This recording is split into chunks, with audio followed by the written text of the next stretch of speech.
the tough part is because the way That is. the way I define the disconnected man is he's unaware that he is And that's emotionally frustrating to his wife. and relationally unavailable, unaware. Yeah. So he thinks everything's great. I thought my marriage was great until it ended Wow. because I was doing everything I was supposed to do. I was so focused on doing things, and that's one of the points that I touched on before. But disconnected men do things. They do love. They don't feel love. And that's the big clue for me, is that it didn't go past the surface for me. And you had asked earlier, and I thinking about how I got there, is that and your story is pretty extreme. I think maybe not extreme, No, but but yeah, I got it. but pretty tough. Yeah. Mine, I grew up in a great home. My parents loved me. I knew they loved me. They never told me they loved me, and they never touched me or hugged me. Right? That's big. Yeah, but I knew they loved me. Mm-hmm. There was never a doubt in my mind. So I grew up thinking, well, you don't really need to be real touchy-feely, lovey-dovey. Hey guys, and welcome to Little Black Book 91. Yes, we're giving you guys a live talking about dismissive avoidance. And today we're talking to you guys about having hard conversations with a dismissive avoidant. Now, of course, there are different types of dismissive avoidance. People have different experiences. And so when I break this down, you will see a lot of resemblances probably with yourself if you are a dismissive avoidant. And there'll be some areas where you're like, that's just not me. We understand. Okay? Trust me. I understand. But this particular video came up and I thought I wanted to break it down for you guys and obviously help you guys be able to answer this question. How do we have hard conversations with dismissive avoidance? People who don't take criticism very well, right? Who are easily triggered by too much emotional conversation, who are triggered by, even if it's constructive criticism, can be at points in times, and also can be triggered by your closeness and wanting to be close to them. Okay. So, so how do you deal with that? You know, somebody asked me in a chat, I think a couple of days ago, about this. So I thought I'd do a video on this. And then I thought I'd bring this video in to break it down also, because they talk about a lot of good things that comes with dismissive avoidance. They didn't label it that, but I could see how it plays a role. So question we're answering today is, how do we have hard conversations with dismissive avoidance? Can I say straight away, I'm going to slightly differ from a lot of the experts, okay? Because I feel like that a lot of times I'm a dismissive avoidant person myself. And what I realize is that sometimes we are coddling dismissive avoidance.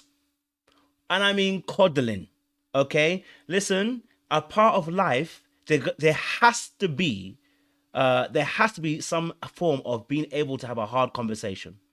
Okay, the person has to be able to at least be able to have a hard conversation. Relationships, adult relationships, require you to have hard conversations. But at the same time, we do need to give grace to dismissive avoidance in order to create a safe environment, to let them know that this isn't about criticizing them to break them. This isn't about trying to hurt their feelings. This isn't about rejecting them. And this isn't about necessarily abandoning them. But there is a need to be able to hold a firm balance between the two. We can't coddle you, but at the same time, we do need to be able to hold some grace and empathy for you as well. So the question really then begs to differ, which is, how do we do that? How do we have a conversation where we get to hold some balance, where the person gets to tell you how they feel, and at the same time, still hold grace for you so they don't trigger you, that you run away or want to pull away from your particular partner?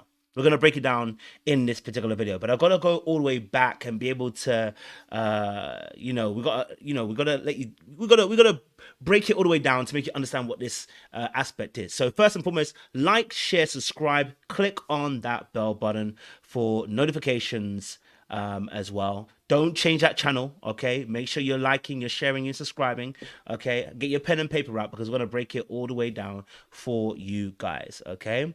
All right, so I'm going to break down this video a bit more, and then we're going to go into that particular question, answering that question, how to have hard conversation. This particular video here was really interesting, and I'll tell you why it's really interesting, because they actually end up talking about dismissive avoidance situations and how they can struggle to emotionally connect in relationships.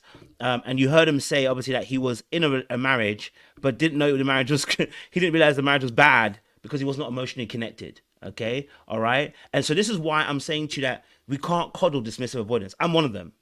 Okay, you can't coddle me, because if you do, and I'm not healed in certain areas, I will take the piss. I just want to keep it all the way 100. If I give you an explanation, I remember some of my past relationships, right?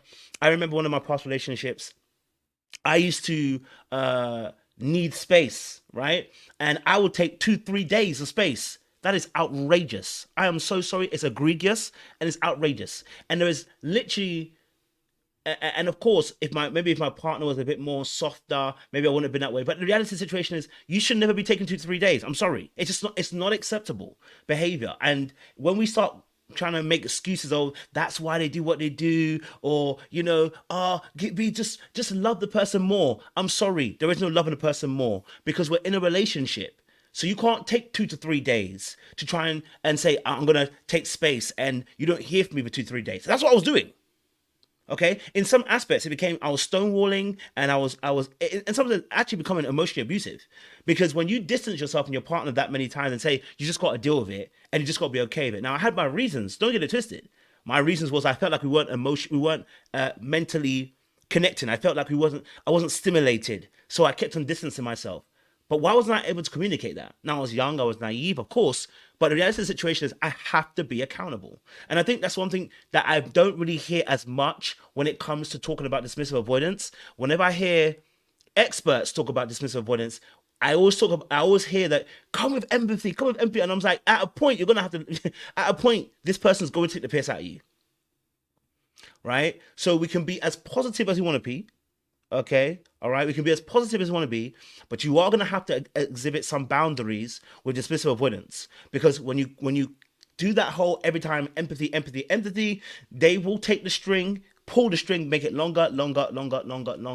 Before you know it, you are really, really hurting. So there's the balance we have to hold in that particular space. But listen to this particular clip. We're going to go a little bit deeper here as well. Okay. But, Well, they're connected. Have you noticed? Yes. It's amazing, though. That created ability, I think, does exist in men. We're able to compartmentalize, but it goes too far sometimes. Okay, so that's what you're describing. Yeah, when it's that's just what I'm unhealthy. describing. Yeah, is those men who absolutely don't want to go there, or they're unaware that they're not able to go there. That's more of what I'm writing about. My story was, my wife was really just dying on the vine. She couldn't. I did things to show love. I didn't feel love. That was the big difference for me. So anytime you would ask me if I love my wife, I'd say, absolutely, I love my wife. I do this, I do that. In my head, I'm saying I do this, I do that, right?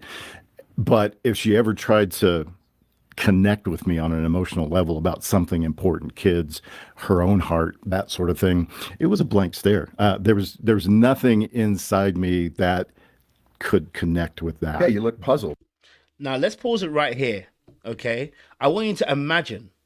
Okay, I just want you to imagine that you are in a relationship with somebody who is performing love, but not necessarily feeling love, right? So this is actually the Cam Newton situation, right? Cam Newton talked about he never feel, can a high functioning man feel love? What he was really talking about was actually his affection, his actual connection to emotions himself. The reality of the situation is, in reality in that situation is, he was operating from a space where he knew, quote unquote, what a man should do, which is pay the bills, go to work, do that whole traditional male thing, right? But did not emotionally connect with his partner, right? Although he would let you know, actually, he says it in the video, and I'll play it in a second or two, that he told his wife he loves her every day, that he cares about her, But he never actually had the feeling when he was actually addressing the relationship with her. So she felt a disconnect in the relationship.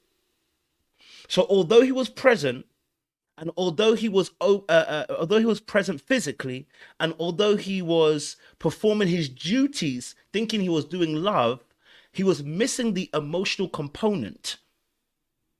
It's almost like having an engine without the electrics. In our modern day and age, anyway, let me say that in that particular aspect, it's having the engine without the electrics in this modern day and age, right? And so it's that part, that spark, that kind of creates this, which adds that final touch to get the groom of the car. Do you get what I'm saying to you? Right? It's that final touch that gets a groom going. It's that spark. And so when you remove that, right, you've got an engine that can function, but you don't have the groom. And so it's my way of just kind of describing what's kind of missing in that aspect. You know what I mean? That missing ingredient in the soup that makes it go, whew, that's it.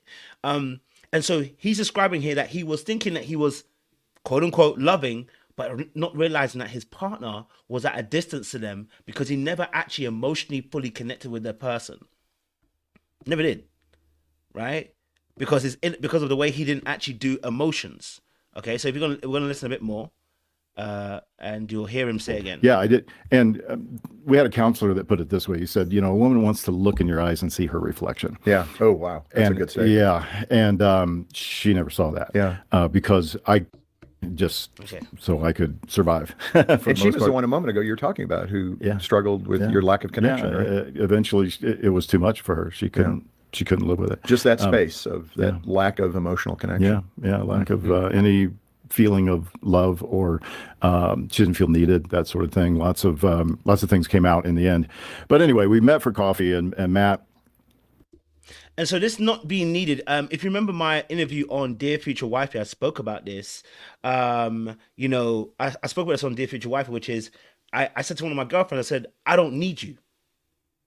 If you come and you go, I don't need you. And when I said that because, first of all, I was afraid of being rejected.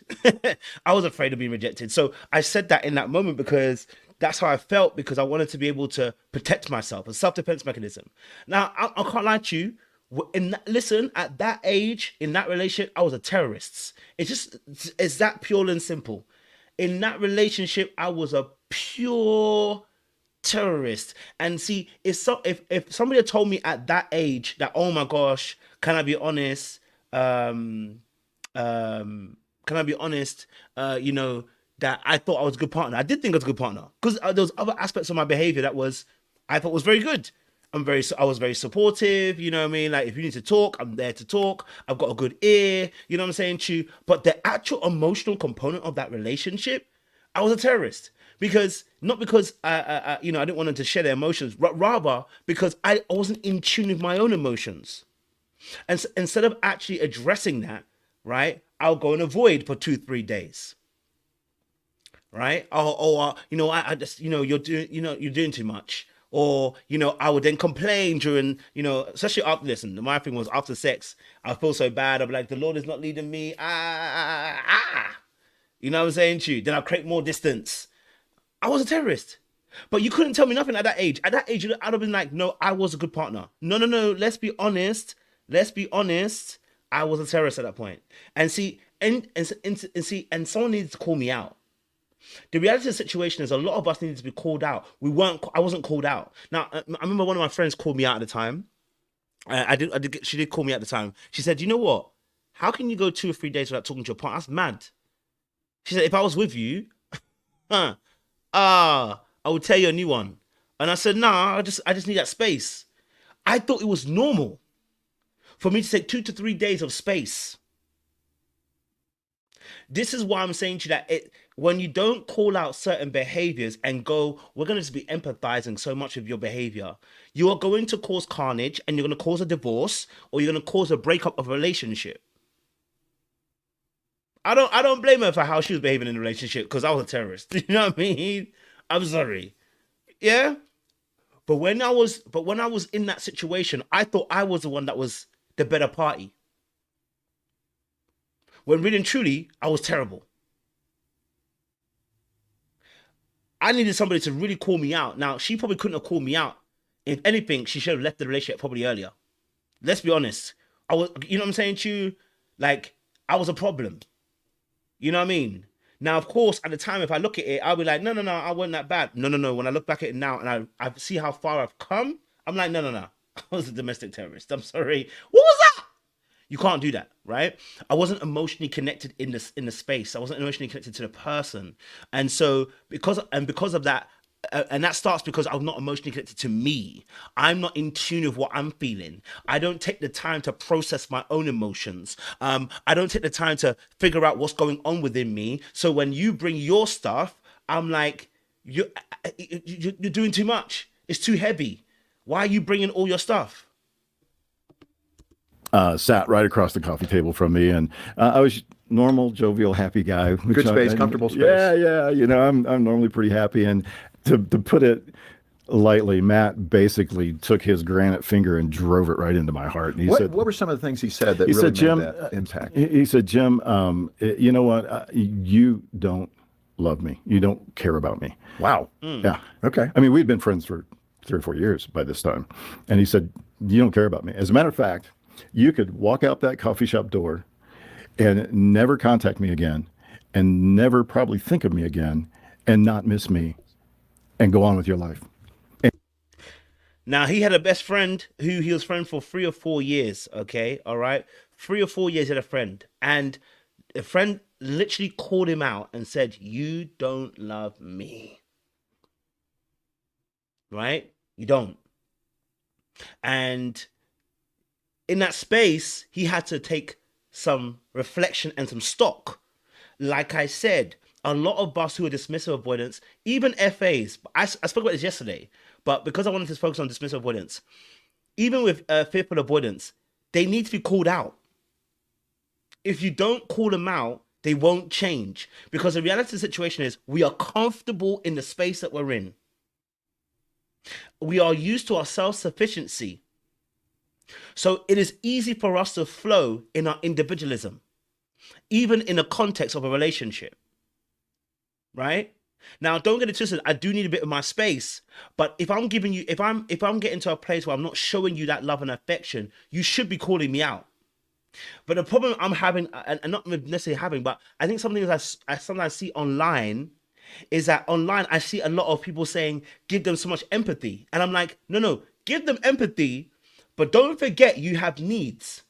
And if you're not in tune with your own needs, I'm probably going to take advantage of you. I'm going to take advantage of the fact that you're silent. I'm going to take advantage of the fact that you're not actually speaking up for your own needs, because I'm going to be selfish with my own needs. The fact that I need to work on me. I need to have my own me time. Now, in that space, what's happening is, like I said, the accountability, you do need to call them out.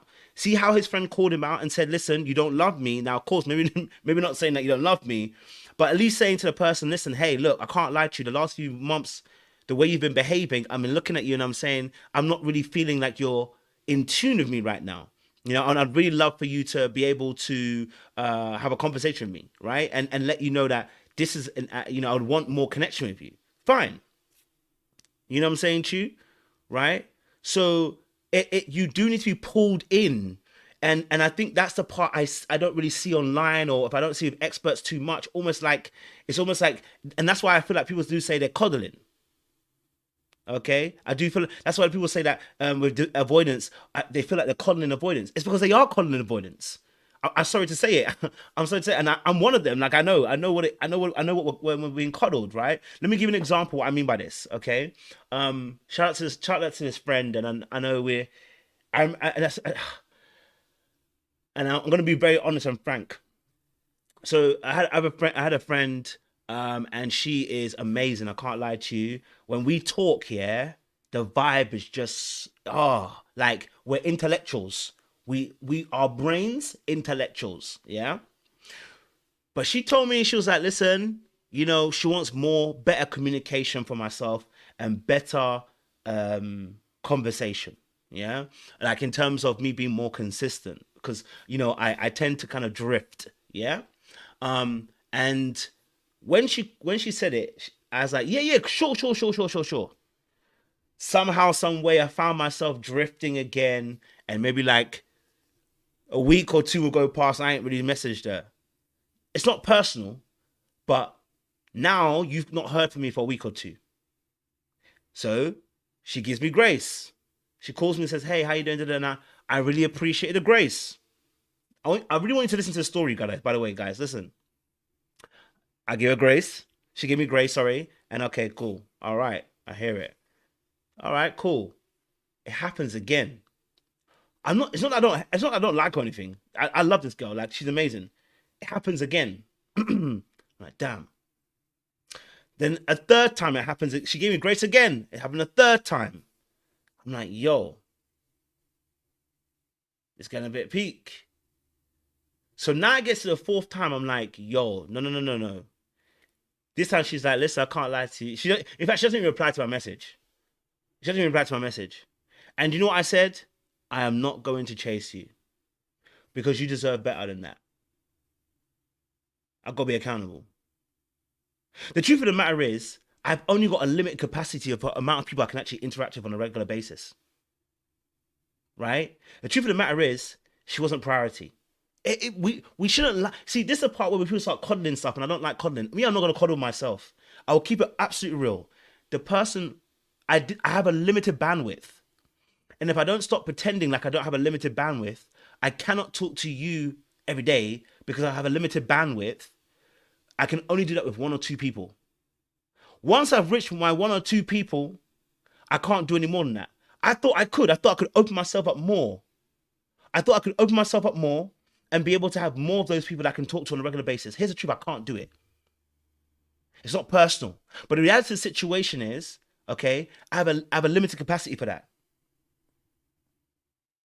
You see what I'm saying to you? So what really should then what's the reality of the situation? I've got to let her know, listen, the expectations that you have of me, I can't actually match it. And if that doesn't work for you, you don't have to be my friend. I shouldn't force you to be my friend. See, what I feel like ends up happening is that Dismissive will end up forcing you into a situation where they'll go, you have to accept the parameters of this relationship. Right? So if you want more, and I'm saying to you, you have to have less, what you really gonna do? Do you know that if I'm a dismissive and you say you want less and I want more, that I won't accept it? That's one thing about dismissives. They will let you know what they're willing to accept and what they're not willing to accept. You know what I'm saying to you? Dismissive will let you know how much they're willing to accept and how much they're not willing to accept. So if you play with a dismissive person, they will take. And it's not like I'm doing it necessarily on purpose. I'm moving by my feeling. I just feel that way. But if you give me room, I will take. And so what I've learned is that you can't put it in a space of I understand, because whenever you start saying I understand is when we start taking even more room. Do you see what I'm saying to you? Let me explain what I'm saying again. So with being a dismissive person, when we look at a situation with my friend that I had, right? She was expecting maybe more consistent conversation on a daily basis, even if it's just a text, like say, how are you doing? Da, da, da, da. Now that takes a lot of energy for me to do. Like, unless you're my partner, I don't be doing that. Unless you're my partner, I don't be doing that. You know what I'm saying to you, right? That's just how I operate. It's like, I can only have space for one or two people to do that with. Once I've reached that one or two maximum, I can't do it with anymore. I can't do it with anybody else doing that everyday checkup. It's just not in me to do so, right? Because it takes a little bit of energy. I like deep conversations. Me and her have very deep conversations. I got so much love for her, honestly. But she wanted more, and it's not her fault. I just couldn't give it, right? But I said, yeah. Now, she already gave me the grace, and see what happens. I still end up in the same place. Right? After a while, you're going to have to really assess whether you want this relationship or not. Which is why I'm saying to you that when I see advice about, have positively frame your conversation. Yeah, for the first one or two times. But after the first one or two times, you got to really ask yourself, do they really want to do it? You're not God. Do you see what I'm saying to you? Like, she's not God, so she can't give me unlimited amount of time to be seeing how I'm going to grow. Because more than likely, what will probably end up happening is, give it a year or two, I'll probably talk to her every day. You ain't got a year or two. You know what I'm saying to you? You got other friends. You know what I'm saying to you? You got other friends. You got other... So imagine this in a relationship. Are you going to wait a year or two? And this is what happens in marriages. Because when people get married to people that are dismissive avoidant, the first 6 months, maybe even a year, they're amazing, right? Probably more than 6 months. I can't lie to you. So if you dated a dismissive avoidant, the first 6 months, it's after that. It is after that, right? That point that in that space, right? After that, in that space, that you'll start to see the avoidancy come out in that space. Usually, and even 6 months, maybe even a bit too long. You probably see it in the first like 3 months. You know, you start seeing that avoidancy. If you have regular contact with somebody who's DA, and you'll see them start to become a bit more avoidant, right? Or they've been triggered by something and it causes them to want to avoid, and you start seeing those behaviors. But in reality, you have to understand that if you want consistent kind of conversation or consistent relationship with a DA, and they're not doing it, my guy, if you call them, if you positively frame it once, twice, 3 times, I'm gonna be honest with you, at some point you're gonna have to leave it alone. You're gonna have to, because that person needs to do the work. As somebody was saying, they're gonna have to do the work. And so I came to a realization that I guess the reality of the situation is that person who is my friend really isn't a priority enough for me to want to change. I had to come to that realization and truth. I didn't want to lie about it. And I think a lot of us lie about it because we don't want to seem like we're bad people. The truth of the matter is the person isn't a priority in your life enough for you to want to change. Because if I want to change, I'll do it. I'll find a way. You get what I'm saying to you? Yeah? If I really want to, I can find a way to do it. And so that lets you know that the person isn't a priority to you. They are of no necessity to you. That is why you're not willing to change. And so it's okay to say that, you know what, you're not a priority, and that's why I'm not doing what I'm doing. Rather than trying to go like, no, I really, I just care about you, and they're not important enough for you. So it's okay. You got to be honest about that. Set them free. Don't be hogging them. Okay? Because if you really wanted to change, it would change. Let's continue. And this was one of the guys I considered one of my best friends. Wow. Okay. And he's sitting across the table from me telling me, you've got a problem. Let me flesh this out a little bit, because for the guys listening, particularly who might fall in this space, I'll just throw myself in there for some odd reason, but help me understand that disconnection. I mean, what was he noticing in you? That's a bold thing for a friend to say. It is. It was. So what was he observing about your actions, your attitude, your words? Why was he convinced, like your first wife, Jim Turner has a problem connecting with his emotions? What was he observing? Yeah, good question. I was disconnected enough not to pursue that at the time, but I think what he was observing was my inability to really be transparent with him, inability to connect with my own emotions, to be able to say, this is the way I'm feeling about something. Because I was always, on the surface, I was a happy guy. I didn't have to worry about emotions. So you can stay pretty happy when you're not worried about emotions or getting involved in, the deep conversations that lead to distress and pain and that sort of thing. I didn't do that. Jim, at one level was Matt saying, and you never ask about me, Matt? It's always, we don't go to the places I'm feeling? Certainly part of that, because I can tell you Matt was a very emotionally healthy guy. He can go to those places. As a matter of fact, Matt would say he gets kind of dark sometimes. And now as you heard him say as well, right? He just said here, there's an inability to go transparent. Let's just listen to this again one more time. Observing. Yeah, good question. I was disconnected enough not to pursue that at the time, but I think what he was observing was my inability to really be transparent with him. So as he said, the inability for him to actually be transparent. Okay, all right? The inability to be transparent in that moment. And so his friend was noticing that he's not as close and not as open in those moments, right? And he's created an environment where his friend also feel, his friend and his wife.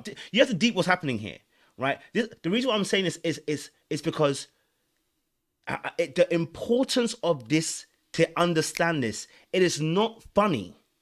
So the fact of the matter is that it is so serious what we're talking about, that if you're saying your friend is feeling a disconnect with you, that to the point where they're telling you they don't feel like you care about them, we've got a big issue.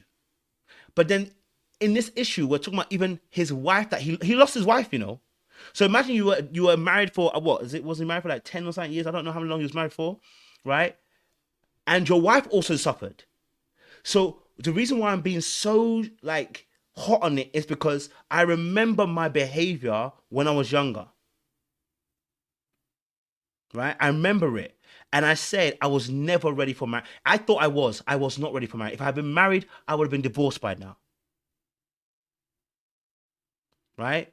If I was married, I would have been divorced by now. And I would have ruined, maybe I would have had a kid, I would have ruined that child's life, ruined that woman's life. Okay. Now she had obviously everyone's got their issues. Don't get twisted. It's not one-sided. I'm just giving you the dismissive avoidance side. I would have ruined relationships because my inability to be aware of that side of me, to realize that actually I'm not connecting here with you. Just because I can talk about emotions or I can have a deep conversation does not mean I'm actually emotionally connecting with you. Right? And so what you'll realize is your need for creature comforts, your need for, being a hermit and trying to cocoon yourself creates a cutoff between you and people that you care about.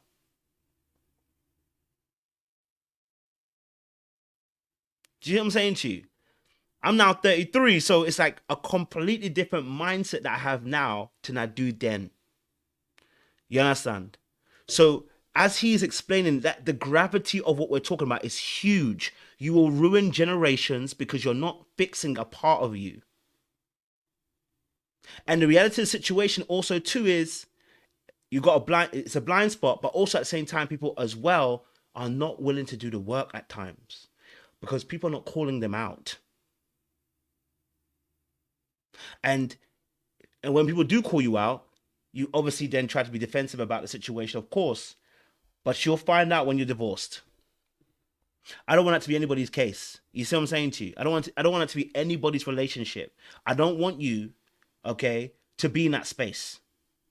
I want you to be able to grow from there. So I'm really being a little bit more heavy on you to say, hey, look, let's get it together. Because I know me, I need to get it together. At points.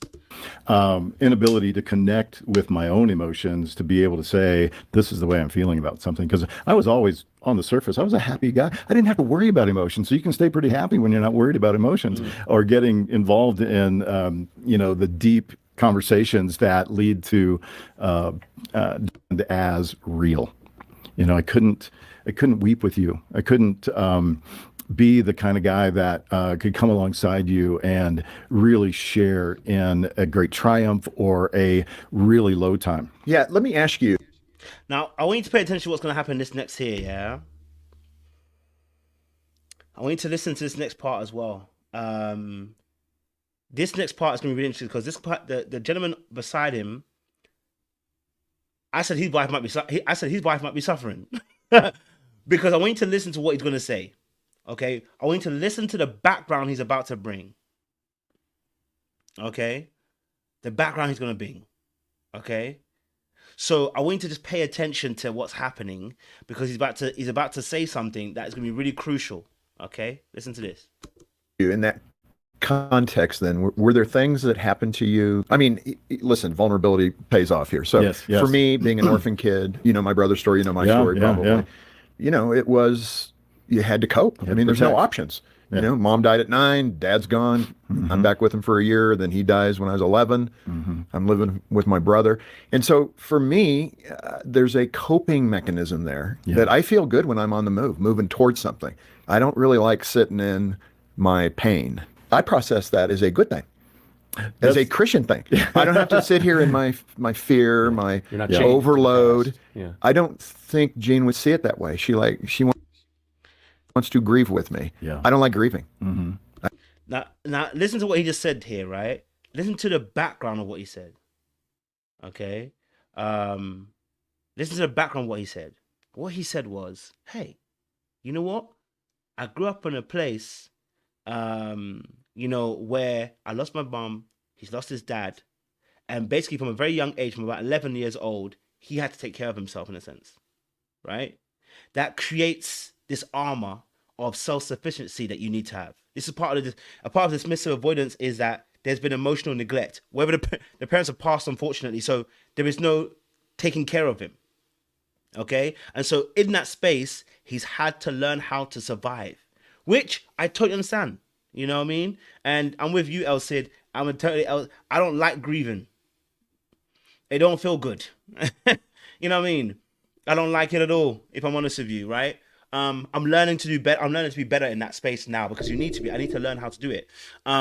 But if you listen to what he said, it's not just the grieving that's going to be an issue, because grieving is only one aspect. It is actually how in tune are you going to be with your emotions, right? You grew up in an environment where your parents pass away early and you have to look after yourself. Emotions are not for survival at that point in time, right? Emotions got to be suppressed. They got to be pushed down, repress them.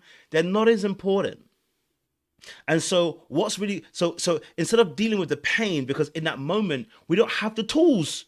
Like at 11 years old, if you lose your parents, how do you have the tools to be able to grieve and be able to really work through your emotions without somebody there who's older than you helping you through that process? It's very difficult, right? But if you listen to him, he's saying that I'm good the way I am, right? I'm good for where I am.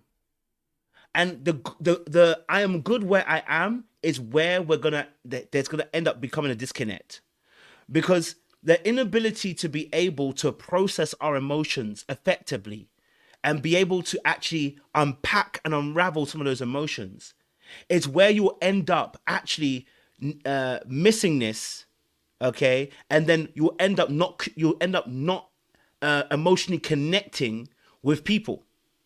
Because what you will understand is this: I didn't have time for feelings, so why have you got time for feelings? When situations come, you can tell people who are not connected emotionally.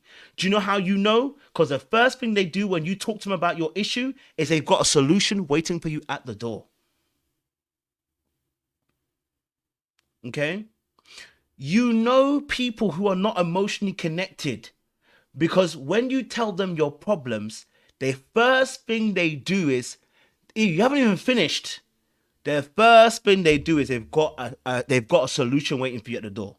Do you know why that is? They're not comfortable sitting with you in an emotional state and not offering a solution. And do you know what's so interesting as well? Today, it's so funny I'm having this conversation, right? Today I went on a walk in the evening time, okay? In the evening time, I went for a walk. And on my way, I met a drunk. I don't want to say drunk. I think, I don't know, maybe she was on drugs. Anyway, so there's a woman that I met, okay? All right? And there was a woman that I met, and she was sitting down, and she was crying on the floor by a church. And she had a drink beside her, not an alcoholic one, a non-alcoholic. And she was crying. And I was walking past and I said, do I stop? I'm on my prayer walk. Do I stop? Yeah, let me stop. Let me go and talk to her. I said she probably just needs somebody to hear her out. So I sat there. I came over and I said, "Are you okay?" She said, "I'm okay." I said, "Are you sure you're crying?" Da, da, da. She said, "Yeah, I'm good." Da, da, da. And then she didn't say, "Actually, do you know what? I just want someone to listen to me." All right, cool. Okay. I stood next to her.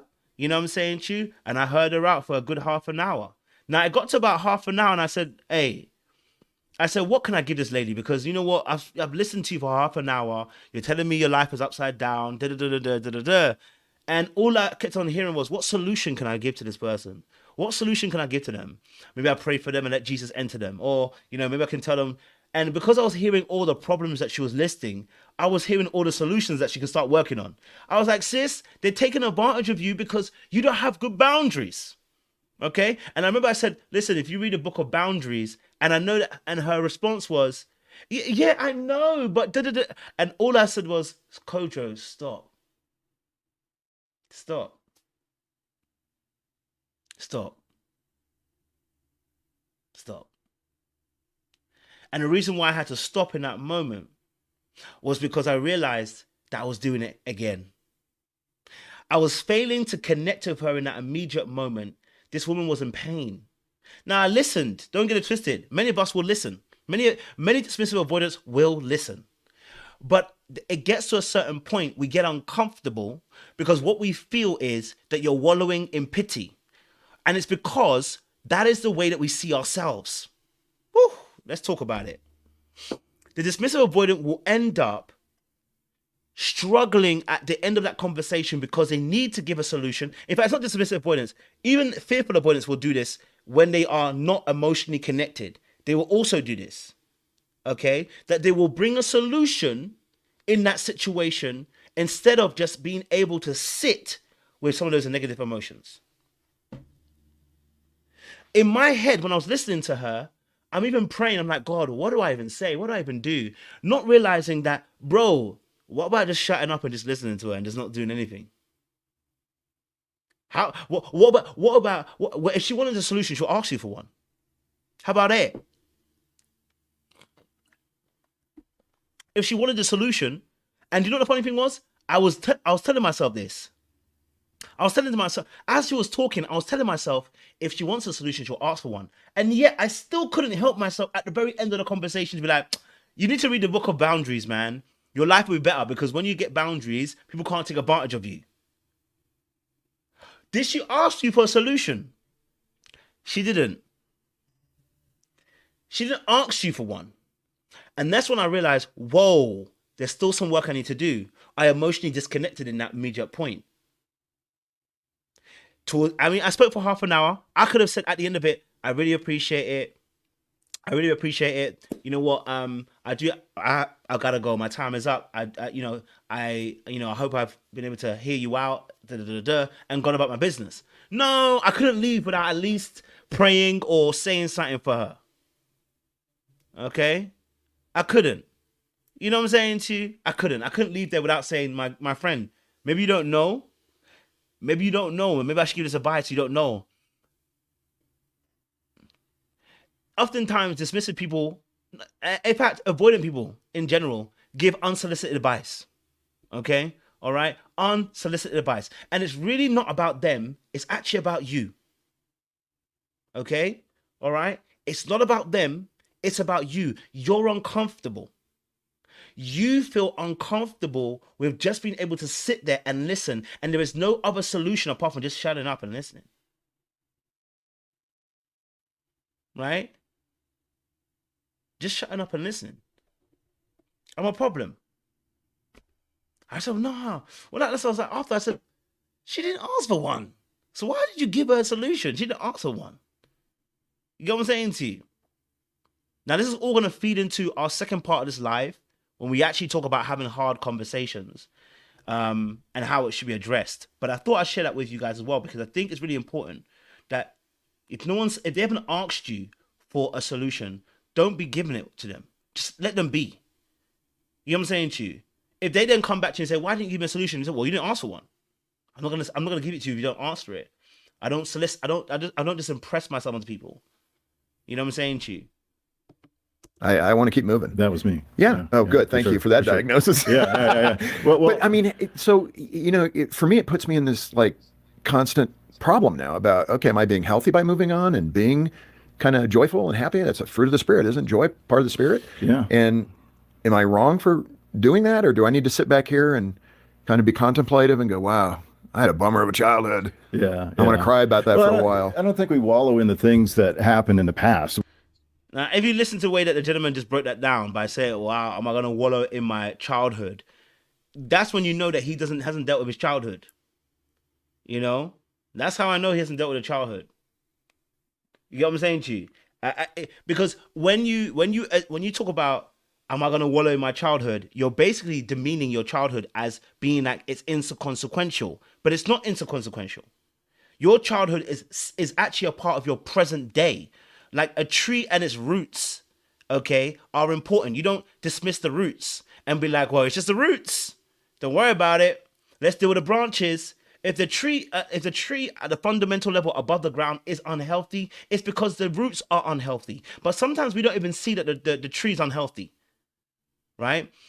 But the way he dismissed his own childhood by saying, am I going to be doing the most about it? Like it's not almost like it's not a big deal. Dismissing the childhood. My brother, you were an orphan at 11. We cannot dismiss that. And the fact that you're dismissing that tells me you're not actually going to understand some of your behaviors now and where they come from and why you do what you do. It's just me. Right? And the reality of the situation is that dismissal of your childhood, okay, and as somebody said there perfectly, is actually what was done to you. Now, in his case, he didn't have a choice. His parents passed away, right?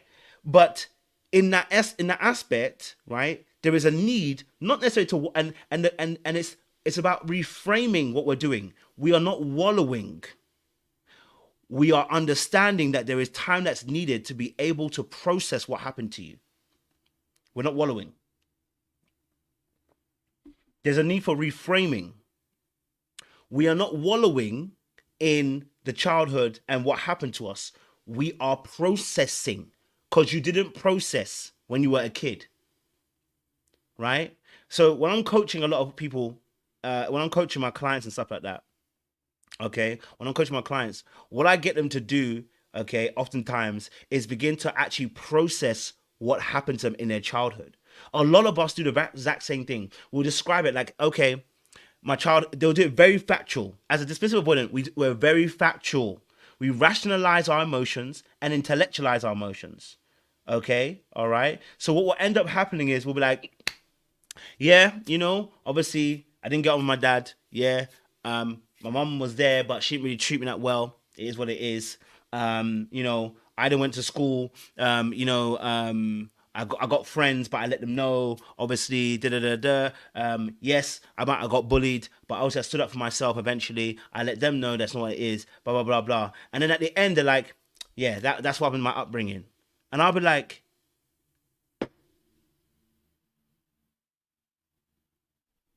"So you ain't gonna say no emotions? So how do you feel about your dad not necessarily, you know, being the best dad for you?" Well, you know, it is what it is at the end of the day. You know, I forgot about it. You know, by obviously when he stopped visiting me by 15, it is what it is. I just got on with it. Like, what else am I gonna do? It's like, what? Wait, what? And you see, that tells me we're not processing. Because you see, at 15 or 14, 13, 12, 11, 10, 9, 8, right? You're telling me that I'm just over it. There's no way. What were the emotions attached to that point? And the reason why oftentimes as well, that when I start unpacking that with dismissive avoidance, right, about the situations, right, and it's interesting because fearful avoidance do a similar thing, but in a different way, right? What you'll find is that when you start slowing it down, you see, because the dismissive avoidant speeds it up, right? But if you slow it down, you'll realize that the dismissive avoidant is missing key components and details of a story. They completely remove the emotional capacity or emotional impact of their own childhood in order to survive. So when they tell the story, you'll hear it. They'll tell you it's very factual. But when you slow their story down and say, actually, let's slow it down. Can we slow it down? Talk to me about your dad. When he left you, how did you actually feel about that? They might be like, at first, they'd be like, well, you know, he left, and yeah, I was a little bit angry. You know, and it's all the thing is all the minimalizations that end up happening. It's like I was a little bit angry. Yeah, I was a little bit hurt. I was a little bit annoyed. I was a little bit pissed off. I was a little bit afraid. I was a little bit, you know, everything's a little bit, because again, they haven't processed what happened. So when they say little or they minimalize the emotion, I go, there we go. Let's press in a bit more. Okay, cool. So talk to me more about this situation. Okay. In that moment when your dad, let's go back to that very, very moment when you were 15. Don't think of it when you're now 25 or 21, 22, you're much older, or 30 or 40. Don't think of it then. Think of it when you were 15, when your dad was leaving the home and he didn't say goodbye and he left. What was the immediate emotions? Now, what you end up often having to do also as well, what I have to do with dismissive clients, as well as fearful avoidance, is that I have to get out an emotional will. Okay? All right? You guys know I love a good emotional will. Okay? That is something I'm going to always advocate for the emotional wheel. Let me see if I can even grab one for you guys so you can see it. The emotional wheel. I've got it. Fantastic. Here it is. The emotional wheel. Okay. All right. The emotional wheel. Love that emotional wheel. In fact, that's not the one I even like. There's another one I like. Let me see if I can find that one. Because I like. There we go. I don't know if that's the one. Let me see. Let's see if I can get on. I don't know if I have it. But anyway, okay, so emotional will. So, okay, I don't think I have it, so it's fine. So, the emotional will, right? And what I'll do is I'll get a client to look at the wheel and then begin to describe some of the feelings that they have and the emotions they have. Okay? Okay? And the reason why we do that is so that they can actually begin to formulate language. Because a lot of times, the reason why we're also unable to express how we feel about a scenario or a situation, we do not have the language. And so when you don't have the language, you got two choices. You can act out or you can just dismiss it, which is where we get that emotional regulation from. When someone fails to be able to express themselves verbally, they tend to act out. But we don't want you to act out, right? We don't want you to dismiss what's happening. We want you to actually begin to process what's going on. And so we need language, okay? All right? We need language to be able to decipher what really happened to us. So then we go through the emotional will, and we might be like, someone might say, okay, I experienced fear, I experienced guilt, I experienced shame. And then I will explain to them how feeling those emotions cause us to actually act. You see, because one thing that dismissives, and I know I do, is that we'll tell you we don't do things emotionally. It's a lie. It's a dirty, dirty lie. Don't let them lie to you. They are lying to you. Okay? Dismissives will tell you they don't do emotions. They are lying to you, darling. Dismissive will tell you, listen, I don't do emotions. They are lying to you. Okay? Men that tell you they're not emotional, they are lying to you. Okay? They are lying. They are dirty, dirty liars. Okay? Lying from the pit of hell. Now, I say that to joke. We are very emotional. Because it's the emotion that's actually causing us to want to go and avoid. Right? It's the fact that the emotions are coming up that you're even avoiding the emotions in the first place. You feel emotions and you bury them and you put the emotions aside, or you suppress it or you repress it, right? But you're using emotions as a decision-making tool to express yourself to avoid emotions. So you are emotional. You cannot avoid it. Yeah, that's what I'm saying to you. It's not because you're logical. You felt emotions come up. You do not like the emotions you are feeling. What is that when you don't like the feelings that you're feeling? It's called disgust. It's a feeling. It's an emotion. You use an emotion to dismiss the emotions. My friend, you are emotional. It's okay. Don't worry. It's okay. Don't worry. We are here to help you, but I want you to understand you are emotional. So what you'll realize is a lot of men that dismiss their emotions specifically, and there's women as well, but I just want to talk about the men. You are emotional. Okay? You're using an emotion to dismiss the emotions that you actually have. Okay? So you're not free. Okay? You're not free. None of us are. And so in that space, what that emotion actually ends up being oftentimes is shame and disgust. Those two emotions tend to be what we use to dismiss how we actually feel. Okay? And that's what we end up usually having. And so that will end up being a part of how we remove ourselves from emotional situations. From explaining emotions in a situation, sorry. As well. Yeah. So that situation. Okay, cool. Let me see. What was I talking about? Okay, cool. Yeah, let's continue where they were leaving off as well. Yes, okay. All right, let me go to where he thought his marriage was good. So here we go. Okay. what is happening, what's the assessment.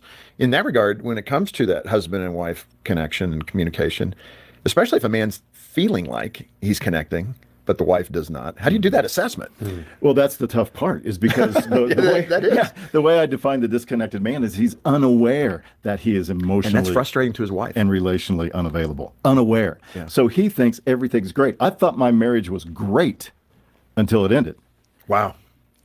because I was doing everything I was supposed to do. I was so focused on doing things, and that's one of the points that I touched on before. But disconnected men do things. They do love. They don't feel love.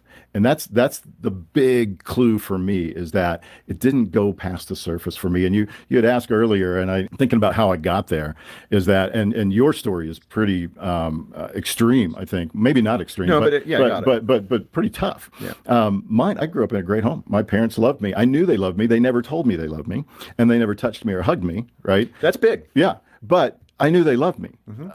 There was never a doubt in my mind. So I grew up thinking, well, you don't really need to be real touchy-feely, lovey-dovey in order to know that there's love. And maybe that played into, okay, it didn't happen in my house. I don't need that. And so I lived without it. Or you may not even think about it. It's just Right. what it was and It how is it what was it is, modeled yeah. to you. And Everything was fine. We're good. you said, I love you at the altar. Yeah, well, I actually told her I loved her all the time. I mean, I expressed it verbally. I provided for the family. I did things. I thought about her a lot. It's funny because I was on a show in South Carolina with a couple of ladies interviewing me, and they looked at me and argued with me and said, should have I'd called me. love to have a husband like you. No, you should have called me. I would have said, no, don't do that. Hang out with guys and let's talk about this. And I kept trying to make the point. Well, no, because my wife's heart never felt connected to mine. She never felt cherished by me. She only felt like I was this person going about the perimeters of her life, doing things for her, but never being one with her. Boy, that's And big. That is really big. Yeah. You also described the way she described what it felt like with physical intimacy. Yeah, she said, I'm just being used, just used.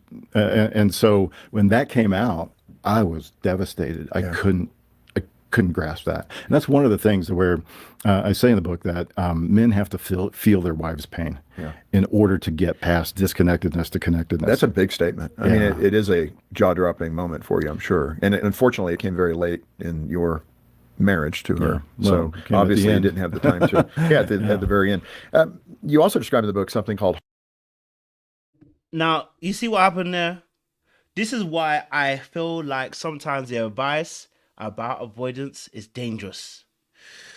Because allowing them the space to move as they move, and listen, I think it's about having a healthy balance, right? You have to allow that person the autonomy. Can't be on top of a DA or a FA. You can't be on top of them. Right? Simple as. You can't be on top of them with an FA and a DA. It's not going to happen, right? But when you allow that rope, the rope going to get longer. You see, because in that point, as you notice, right, he's saying that, listen, hey, I told her I loved every day, I was in a, but in reality, how emotionally connected was he? And there is an aspect of doing acts, but there's actually also a feeling. I just lost my headphones. There's a feeling also. I'll get that in a second. Hold on. Where are my headphones? I'll get that in a second. There's a feeling that also goes along with it, right? And so it is. It's important to be able to hold. It's important to be able to hold a balance with this. So if you give him room, you're going to do 20 years where you're unhappy, and now you're divorcing him after 20 years. If you give me room, if you give her room, if you give them room, you do 20 years, and now you're unhappy. So what does that mean? It means that there is an aspect where we have to be able to hold you accountable for when you are not moving correctly. And we can't be saying, oh, it's just because it's my attachment style. There's only so much I can do before it's no longer my attachment style. And I need to be able to understand that, no, at that point, I need to be able to know that I'm actually hurting my partner. I'm hurting you. There needs to be growth. You know what I'm saying to you? So then there's an aspect of where there's a need for growth. Let me play a little bit more, and I'm gonna get my headphones. Heart walks, which I like. With the last few minutes here, I want to get to the positive side of it, how we can recognize our disconnectedness and things we can do to connect. And hopefully our wives will be kind toward us and give us a little bit of growth and time to learn and those things. But what's this heart walk that you talk about? Yeah, well, it's not taking your wife out for a walk and pretending to hear what she has to say. It's actually getting yourself in a point, and this is a tough point for a disconnected man to get to. It's almost after the point where the Holy Spirit has taken him by the shoulders and said, "This is you." Okay, and most men don't get here until the Holy Spirit comes down and puts the finger on it and says, "This is you." And if the Holy Spirit's not doing that for a guy, okay, then it's not his time, right? But taking your wife's heart on a walk is feeling her pain and feeling her emptiness, feeling her lack of love, feeling unneeded, entering into that sort of pain and letting those swords pierce our hearts. And that's what I mean by taking your wife's heart on a walk, is really getting in there and feeling what she feels. Jim, And let me also be honest, obviously a situation, right? That in amongst that situation, more than likely, we might have to ask the question whether his first wife also, whether she was actually emotionally connected to herself. Because I started realizing this about me, which is like, if people that are gonna be connected to me, are they emotionally connected? Because if I'm not emotionally connected, how are you connecting with me? What are you really connecting with? Now, don't get twisted. Of course, I can do certain aspects of emotional connection. Like maybe I think about the little details, or I create a safe space and it's a no judgment zone. But in reality, there's a lot of things also alongside it where I'm dismissive or not very attuned to you. Why would you want to marry me? And the reality situation is because a lot of us are also broken in certain areas and insecure in certain areas, that we look past those things because for us, right, we also don't connect in those areas. But those things that we ignored and not nurtured are the very things that also come back to bite us in the ass. You see what I'm saying to you? So it's important to really assess yourself as well, and really be of a good steward of be a self-aware individual student as well, because the question is, what are they actually connecting to? You know what I mean? What are they actually connecting to? And that's why he was in the situation he was in, because he didn't know he was not connecting. His wife didn't feel like she was cherished by him or appreciated, and it's because he was never connected in an emotional sense. So the reality of the situation is, as a dismissive avoidant, or even an avoidant, fearful avoidant, you've got to start paying attention to actually the damage you're actually doing. I think a lot of times too as well, dismissive avoidants don't realize the damage they're doing. Right? Don't realize the damage they're actually doing. We don't take stock sometimes of the hurt that we're causing the other person because we're so hurt ourselves. And sometimes we can't get past the stumbling block of our own pain to look at what pain you're doing. You know what I'm saying to you? So if someone asks, how do you get through to a DA? Well, the reality of the situation is, one of the ways you actually do it is through positively reframing. So one of the ways you might do it is you positively reframe your needs, right? So let's say for instance, that your partner has been inconsistent with the communication, right? They've been avoidant of you, right? What you're going to do is positively frame your needs, okay? And that is through the basis of, well, first and foremost, letting them know, saying, hey, look, I really do appreciate our time, together. Of late, I know it seems to be a little bit of inconsistency of late, but I really want to be able to connect with you. I like when we connect. I like when we are talking, and I just want, I want a bit more of your time. Is it okay if we, maybe talk once a week, maybe, for instance, right? We talk once a week and we do the call, and we call once a week, whatever, right? And say that positively reframe it. Now, this is why I said about holding people accountable, because DAs will agree to this, FAs will agree to this, and then break it.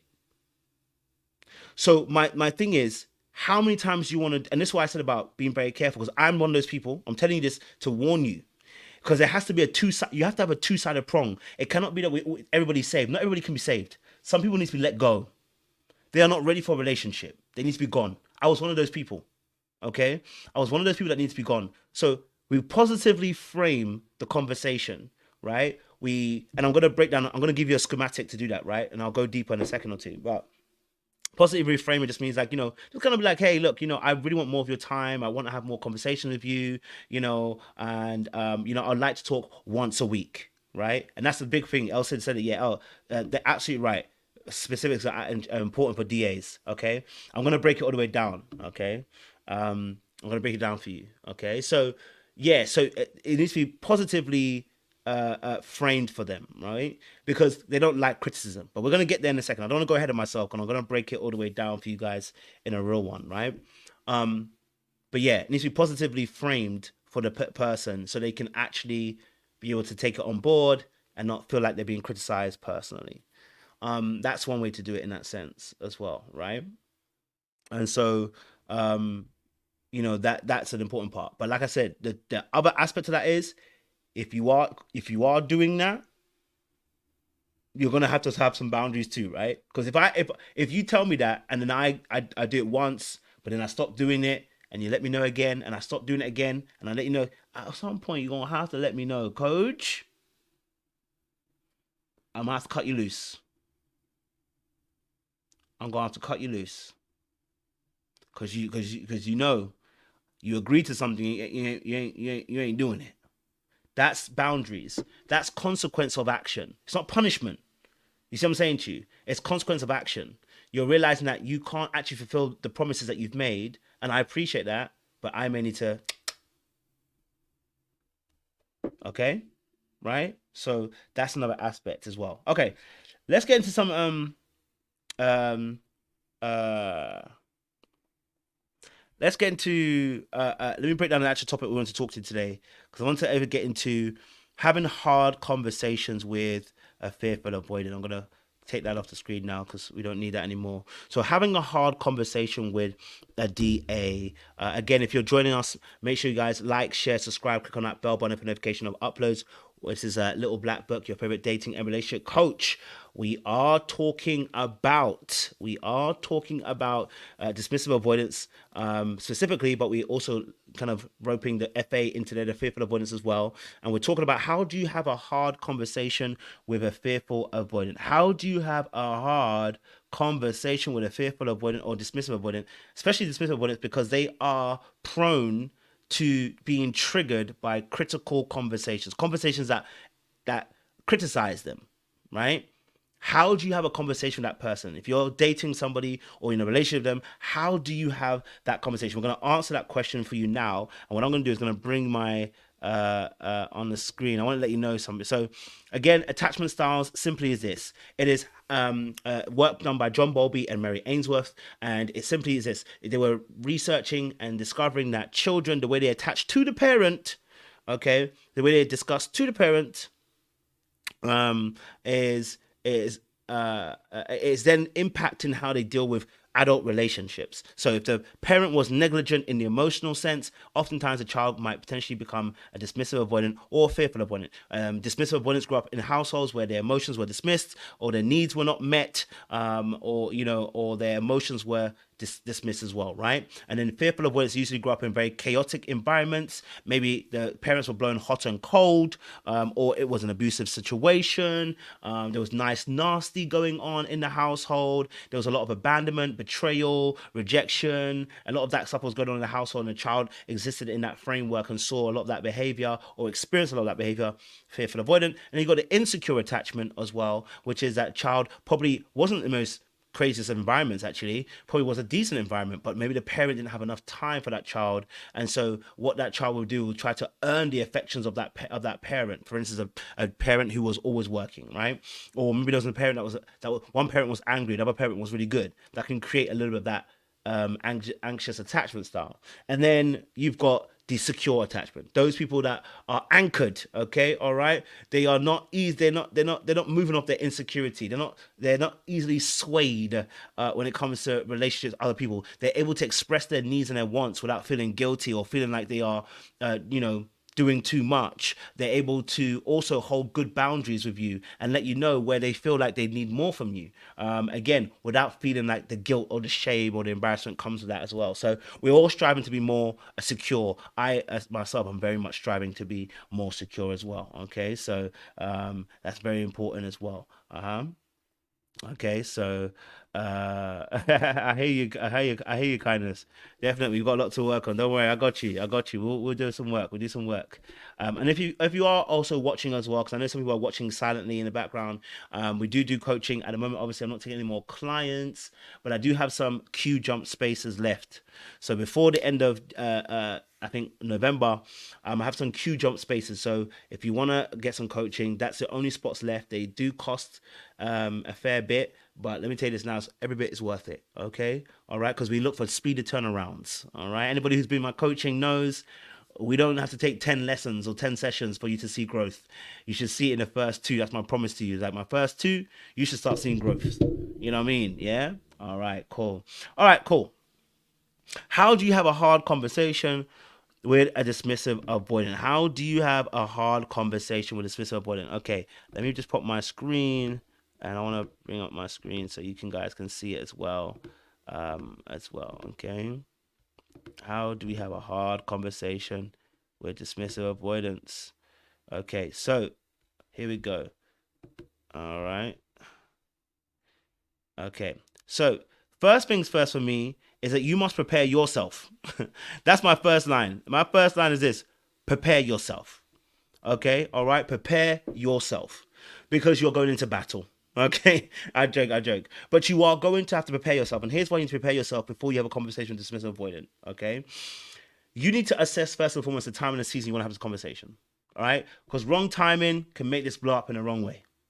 Okay, so we need to first know what time we want to be able to have this conversation. So this is all in construction. So time is important. Time and the season. Okay, you also need to set the agenda. What is it you're looking to achieve in a sense, right? You're looking to be understood maybe, or maybe you want to be heard, or maybe, there is something that person did wrong and you want to let them know they did something wrong, okay? Then you got to know your points, okay? Write them down, okay? Don't waste time. Write these points down. Don't wait till you get into the heat of the discussion before you start writing your points down, because it's probably going to leave your head when that person says something and that's mad. Okay, all right. So that's important. Write them down. Then time box. Okay, time boxing is really important for dismissive avoidance. Now I'm the worst at this because when I get pissed, I don't care about any of these rules. This is why I'm saying if you let a DA run riot, I promise you, I will break every rule. Like this is all the rules that should be done. I will break all of them because when I'm hurt, I don't care about the rules. Everything you gon' hear me in that moment. You know what I'm saying to you. So I want you to understand this is really important, right? So time boxing is really important. So letting them know how long the conversation is going to be, right? If it's half an hour, let it be half an hour. Now I'm really bad at this because I'm bad at boundaries when it comes to time. So, but this is really important. If it's half an hour, it's half an hour. And if the conversation doesn't finish, we end it there and we come back to it tomorrow, or we come back to it another time. Yeah. If it's a half an hour conversation, it's a half an hour conversation. You get what I'm saying to you? If it's an hour conversation, it's an hour conversation. But when the hour's up, even if the conversation is flowing nicely, end the conversation. This is one of the most important parts when it comes to especially the DA. Because even if the DA agrees to go in and over the hour, till next time they have a conversation, the person knows that, you know what, you're not going to stick to the time. So I don't have the conversation. Sometimes you got to protect them for themselves. And you got to protect you. You got to protect them from you. So in order to make it work, that time that you said, if it's an hour, end it at the 59th minute. Just end it. End it. So listen, we've got to a point, our time's unfortunately run out. Let them know. Because here's what you're really saying to the DA.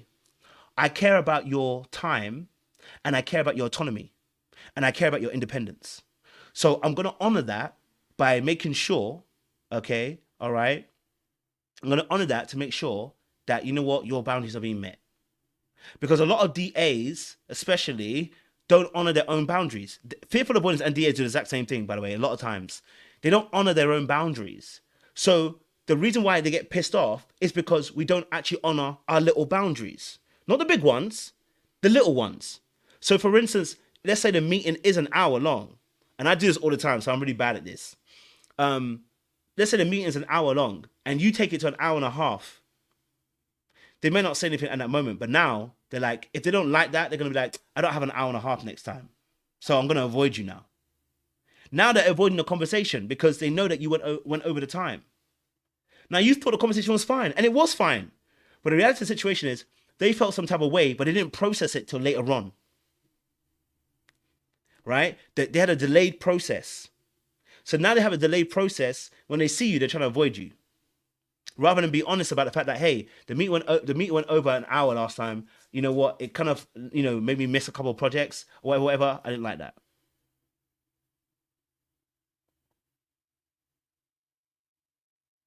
Yeah. So, you see what I'm saying to you? Yeah.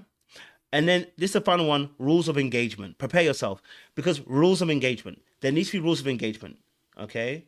All right. There needs to be rules of engagement. Here are the rules of engagement. The rules of engagement. Okay. The rules of engagement is this. You don't talk when I'm talking. Simple rules of engagement. You need, there's more rules of engagement you can have. Okay, when we're talking, we don't shout. Whatever it is, depending on what you're kind of, if you know that person, you spoke to them before, so you know that you know what it is. You know what I'm saying to you? You already know. Okay. So in that space is important. So it's important again. Rules of engagement, because what you're trying to do is you're trying to make it a safe environment for you and the other person, and letting them know it's not a free-for-all.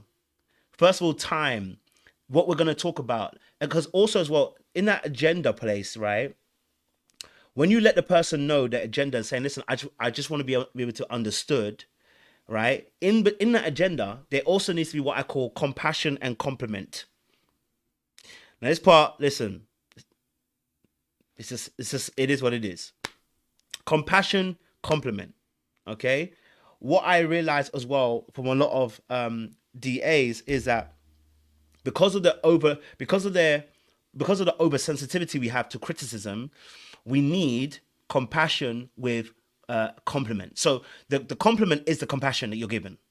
Yeah. So you can say something like, I really appreciate you sharing your time with me. And, I love when you actually listen to me. Like, it makes me feel heard. You know what I'm saying to you? So, yeah, I appreciate you spending that time to talk to me. That level set, important. Another aspect that could be is also as well, depending on how bad your DA is, because some people are bad, you don't know, people on a scale, is that you say to the person, and in fact, this is even more for FAs as well, right? Because FAs trigger points in that space, right, is that FA's trigger points is that they feel like they could be betrayed, rejected, or abandoned. Okay, all right. So you gotta let them almost kind of know, especially if they're not really comfortable. You gotta let them know, listen, I'm not trying to abandon you. I'm not trying to leave you. I don't want us to wreck us. I just want to have a conversation to have understanding. That's you bringing an agenda. You're letting them know, listen, this conversation is so that we can understand one another. This conversation is so I can let you know some of the things that are on my heart, I feel some type of way about, but this is not meant to end in a bad way. You almost have to kind of level set for them so that you let them know that they're not about to be abandoned. You got what I'm saying to you? And so for FAs, it's about being abandoned or betrayed or rejected. But for DAs specifically, it's about rejection for them. So you got to let them know that you're not rejecting them. You're appreciating them. And the way to show them that you're not going to be rejected is to be either to appreciate, acknowledge, and affirm. Okay? Appreciate, acknowledge, and affirm. Let me put that in my notes. So you can do that as well, right?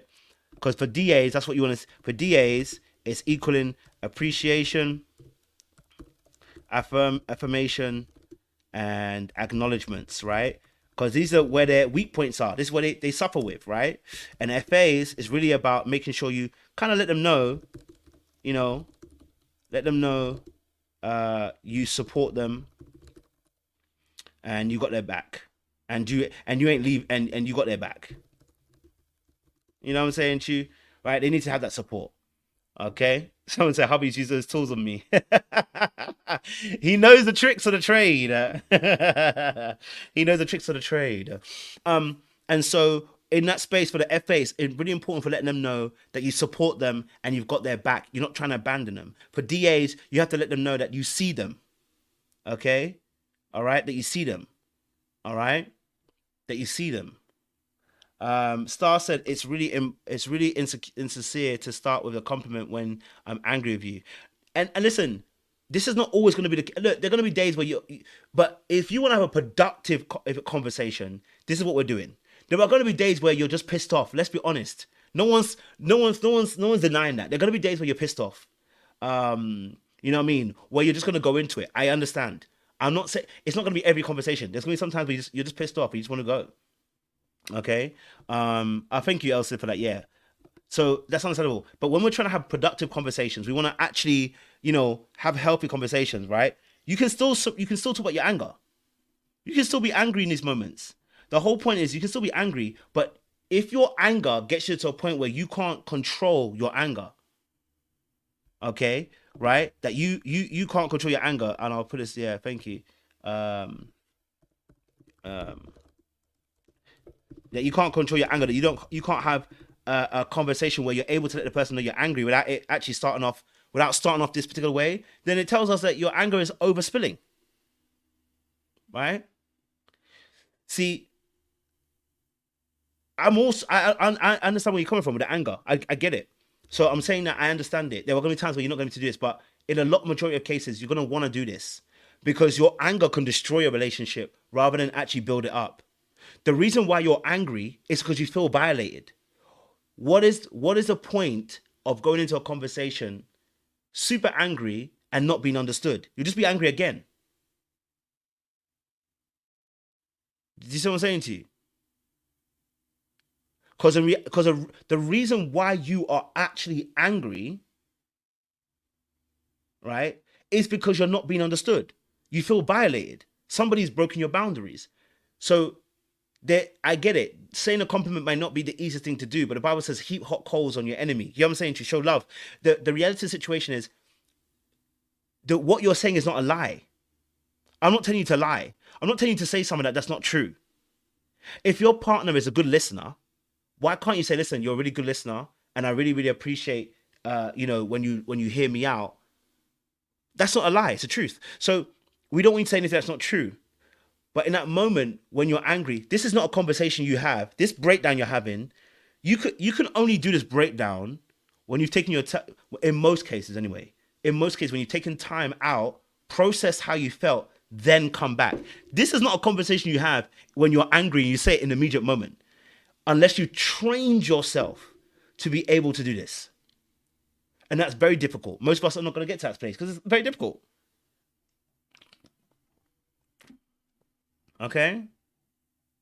So it's important to understand that this is a conversation that happens when you take time out, you process how you feel, you've taken the time to understand what's going on within yourself, so the conversation is productive. So not to condemn you, Star. Sorry, I don't want it to be like I'm condemning you, Star, by the way. So don't think I'm condemning you, Star. I was more saying that I get what you're saying. I'm just saying that I wanted you to understand that this is a conversation we have when we process how we felt, and then we come in. This is why the Bible says be slow to anger. It means, what it really means is, my friend, you're going to be angry.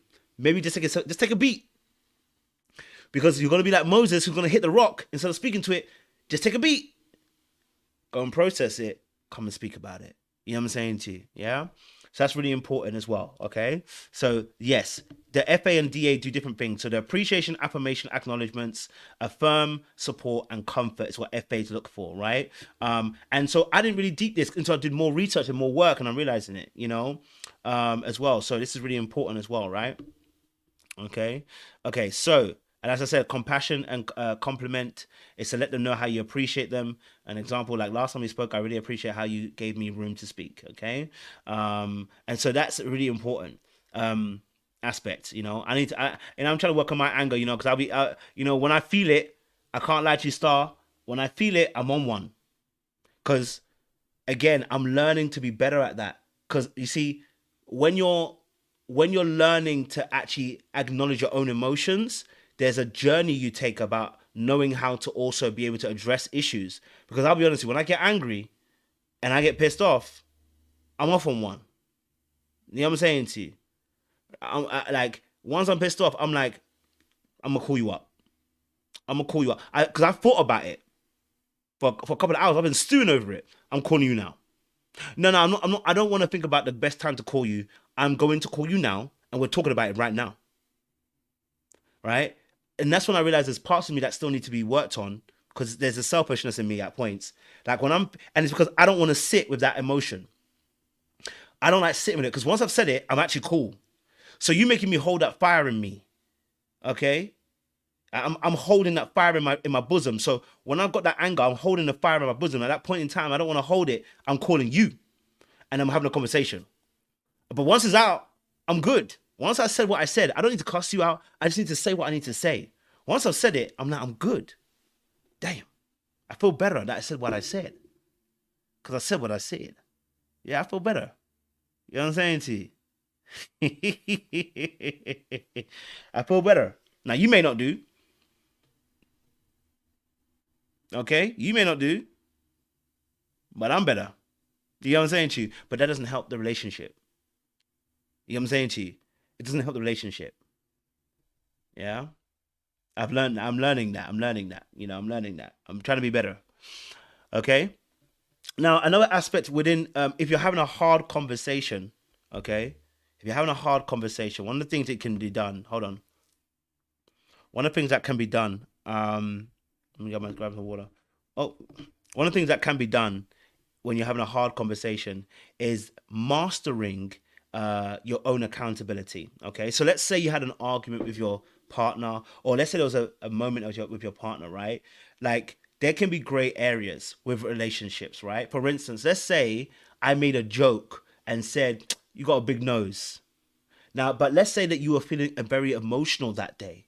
Let's say I may have said 3 or 4 things that day and I didn't clock it, and you never told me that I was getting on your last nerve, right? But that moment you then reacted, and now we're going to have this conversation. What you can do is you can now take accountability for the fact that you were very sensitive in that conversation. That doesn't mean that that doesn't take the accountability away from me and what I said. You can still feel some type of way about the fact that I called you a big nose. But what you can acknowledge is that actually I also realized that in that situation that maybe I was being very sensitive because, you know, during the day we made a few jokes, I let it go, I didn't tell you.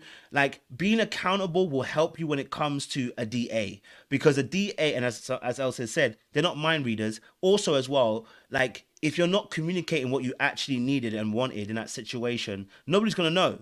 So it's always good to take a bit of accountability if it can be taken in a hard conversation. It lets the other person know, okay? It lets the other person know that you also are reviewing what happened and not trying to make yourself a victim.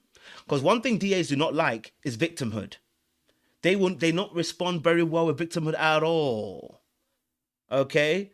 They do not like victimhood at all, my guy. You know what I'm saying to you? Okay? All right. So in that space, you can also take accountability and say, hey, look, maybe I was feeling a little bit sensitive. Now, not all conversations are you going to take accountability, because the person was probably in the wrong all the way. There are conversations that they were in the wrong all the time. But there are conversations where you did something, I did something. And if it will take you a long way when you let somebody know that they have to, that they have also realized that they've made mistakes as well. It lessens the impact of that trigger for the DA that they are defective and that there's something wrong with them. Okay, all right. So being accountable will disengage somebody It lets them know that you thought about being better yourself and growing to be better. It reduces the fear of it being one-sided attack. It reduces the fear that this will end in an argument, which is what a DA does not want to see, and reduces the feeling of them feeling like they're defective and they are a problem. So that other aspect is it reduces the effect of their conversation ending in an argument. Because if you started a conversation with a compliment and compassion, and then you're adding your own accountability, you are letting the other person know that I'm in this with you, and that I also see that I may have faults as well. I don't just see it in you, I see it in me too. Okay? Yeah, because exactly, DAs do think they're perfect. They do. Because we don't like to think that we're wrong about something. We don't like to think we're not perfect. So shattering that particular glass, whoo, baby, it's not easy. Okay? It's not easy. Okay? It's not easy. The DA definitely think we're perfect. That is swish. That's another story in itself. We'll get there. Okay, so I should have written this down, my bad. So our cues, okay, is this. Okay, what we're looking to do, okay, is this acronym here. Okay. CBEC, okay? All right. CBEC. CBCEBDEDC. Okay. All right, cool. All right, so CBEC, compassion, compliment, behavior, explain, emotion, change. Okay, when we want to have a very difficult, hard conversation, it is CBEC. Okay, all right. Okay, we did the first part of it. We talked about the compassion and the compliment. Now we're going to talk about the actual behaviors. Okay, we're going to talk about the actual behaviors of the situation. Okay, so when you want to address something, let's say for instance, you're addressing a DA, and maybe I have been negligent of the time I spent with you. Maybe I've been avoiding you and I've not really been engaged in the conversations with you, or I've not been as present, or I've just been drifting. You can just feel that I'm drifting. Okay, all right. When we get to the CBEC, you've done that part. When we're talking about behavior, describe specifically what the behavior was. When did it happen? Give me times, give me dates, give me what the behavior is. Okay? All right? Because any of that hoodoo voodoo stuff that people were doing, like, no, but you know what it is, or when you're not specific, the DA gets lost. Because now it sounds like a whole bunch of emotions and it feels like you're about to manipulate me. Okay? All right? So this is really important. With a DA, they need to know specifics, because anything else sounds like you're about to manipulate me. Right? Because you don't know where you're going. What do you mean? What do you mean? It's how I felt. How I felt is how I felt. Please be specific. So describe the behavior. Okay? Describe the behavior. We don't use always and never. Okay, you always, you never, don't ever. Never use the never. You understand what I'm saying to you? Yeah, never use the never. Say it with me. Never use the never. Type it in the chat with me. Never use the never. We don't use never, okay, in a conversation, because no one never does something. And if you say never, that person now is going to have to prove to you that it wasn't never, which now makes you a liar. So there's no point. Don't ever use never, ever. Okay, you never ever, you know what I'm saying to you? Okay, all right, you always, don't ever use those words. Okay, because that just makes people's back against the wall, and they're gonna try to prove to you, well, what about that time? Okay, what about that time? Right, and it just becomes a war at that point. So don't use those things. Describe the behavior. Be specific, okay? So you can say, maybe, for instance, last week when we spoke, maybe at the park or whatever, right? I'd even, I can be even more specific, Last week we spoke, at the park. No. You said my nose is big, okay? All right? You said my nose is big. And what we're going to do is we're going to actually add this line here. So I'm going to say this line here is actually the emotion. Okay, all right. This line here, okay. So when you say, obviously, last week we spoke at the park, you said my nose was big. That is a description, right? Remember, the rules of engagement we've already said is nobody should be interrupting anybody. We said already at the beginning of the conversation that we want to be able to explain ourselves fully. So if you're looking at this going, how am I going to get all this out before they interrupt me? You've already said to them, please, we went on a discussion, but I want to be able to get my point out. And I want you to get your point out. So people should be adhering to the rules, because you discuss the rules of engagement before you started the conversation. You level set and you set the meeting agenda. So if somebody starts to go off lines, you just let them know, hey, we discussed this at the beginning of the conversation. We have rules. You know, when you're talking, I won't interrupt you. When I'm talking, I don't want to be interrupted, because I want to be able to be heard, right? A polite letting them know. Okay, a polite letting them know. All right, and so what we're doing is we're describing the behavior. We don't use never. We are specific. Okay, for instance, last week at the park. Okay, all right, last week at the park, you said my nose was big. Okay, all right, that is the behavior. Okay, that was a behavior. Now, the other aspect is then I combine the B and the E together, because whenever you're talking, if we're having a real conversation, you don't stop at the, you know what, last week when you spoke to me at the park, you said my nose was big. It's not a natural flow of conversation. In real life, you would have explained how it made you feel. So in the flow of real life conversation, the emotion comes in straight after the behavior. I'm just doing it so you can see it. So for the breakdown, behavior. But in real life conversation, you add the B and the E together. Because when you're discussing something, you say, hey, when you did this, you spoke to me at the park and said my nose was big, it made me feel small. It made me feel like you didn't care. It made me feel like you're taking the mick out of me. It made me feel like da-da-da-da. Right? And really, I don't even like the way, I don't even like the term "it made me feel," because I don't like "it made me feel" because it doesn't make me feel like it's personal ownership. How you feel is based upon how you feel. It's based upon what you interpreted.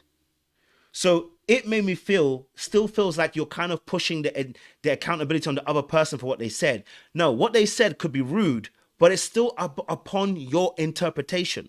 So what I really like as a term is I felt like. I think this is a better explanation, a better way of doing it. I like that thing. I felt like. I felt like, or I felt, sorry, I should say, I felt small, okay?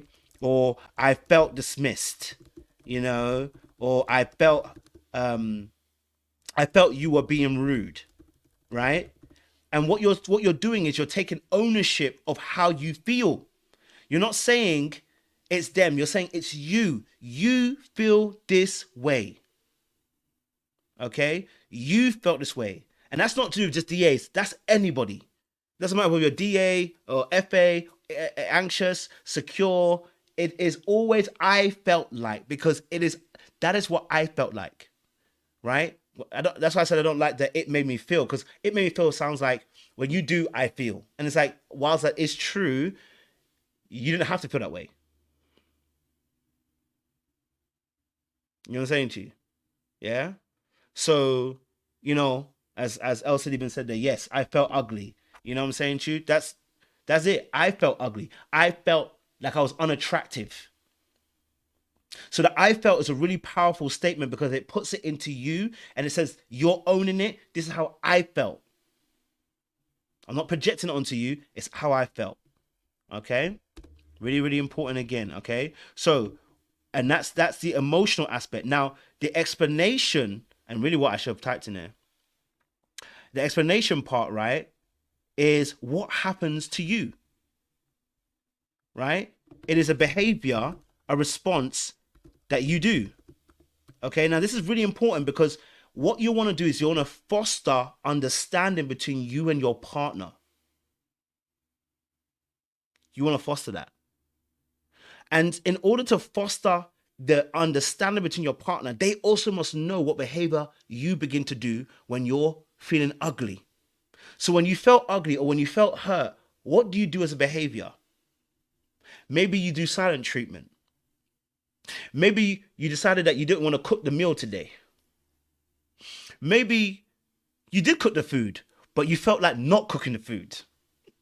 Maybe you felt like withdrawing from the position. What is a behavior that links to how you feel? Do you see why it's important that you are emotionally connected yourself? And this is why DAs struggle with this kind of conversation themselves to address this with you, because they're not connected. This is why FAs struggle to have these kind of conversations, because they're not connected. Do you see what I'm saying to you? So it's really important that self-discovery really happens. Okay? So Elsa said, maybe if you're petty, you ate their snack.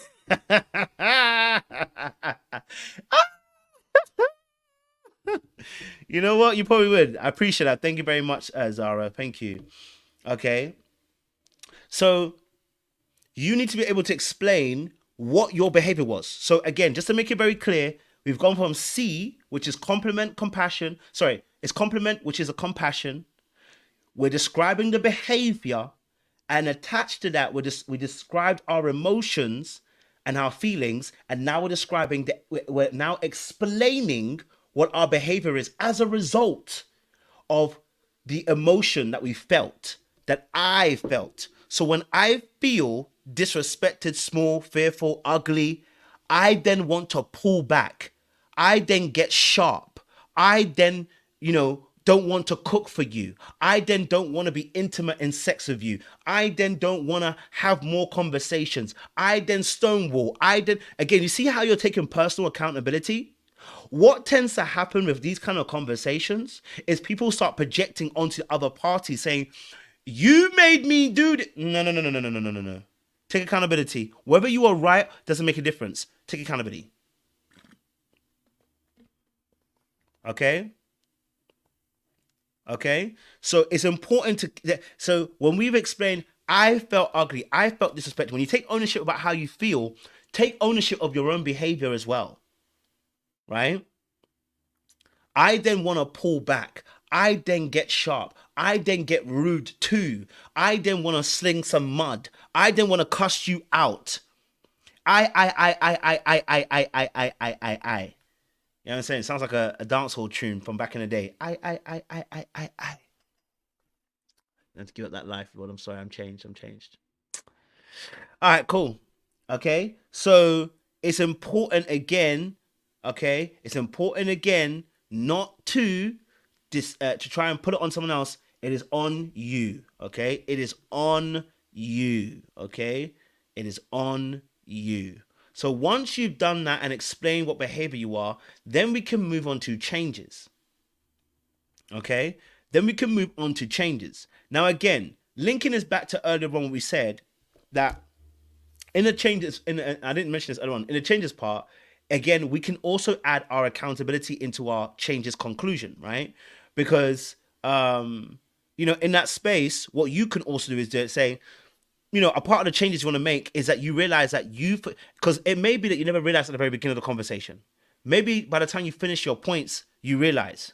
And you're like, actually, I realize that also, whilst I'm going to ask you to change certain things, I also realize that, maybe I was a little bit sensitive in that moment, right? So what I'm going to do is I'm going to work on making sure that I don't be as sensitive to certain things, or I ask you a qualifying question before I get sensitive. Right? So do you see how you can also add a change in for yourself? This will also soften the blow for the other party too.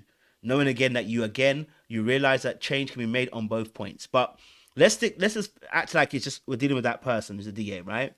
Okay. So again, we've done C, B, E, and now we're on change. This is where you let the person know what you want to see happen. I want you to understand that in the change area, just because you said you wanted them to change in a particular area does not mean you have to agree.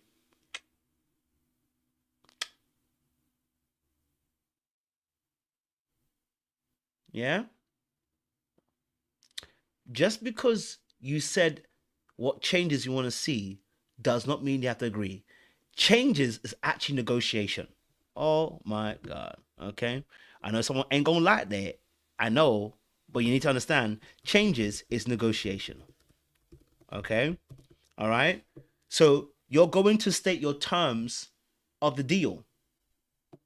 It's what you're doing. In that area, you're going to state the terms of the deal. Why? Because just because you said you want to see certain changes does not mean that I agree. If you force me into agreeing in that immediate moment, right, I potentially can hold resentment against you. Do you see what I'm saying to you? That's not just to do with DA. That's in general with anybody. If you say to them, this is what I want to see in future, there must be room for the other person to be able to say, I don't agree. Or, can we tweak that? And you'd rather the person say, can we tweak that? Because at least they're paying attention to you. Rather than them fawning and lying and saying, yeah, I'm cool with it. Because I don't know about you guys. Have you ever been in a situation where someone agreed to change a behavior and said, yeah. And then it gets to it, they don't do it, and they're like, well, I didn't want to do it anyway. I've been there. Okay, I've done it a few times myself. Okay? But like, yeah, because I don't want an argument. Okay? I don't want an argument. So in that space, I might just say, yeah. But the reality of the situation is I'm not happy. Do you know what I'm saying to you? Okay? So know that changes are a negotiation. Okay? So what we also need to let the person know, and again, this is all part of how we're growing, also letting people know is this change may not be permanent. And you're willing to revisit this another time. Okay?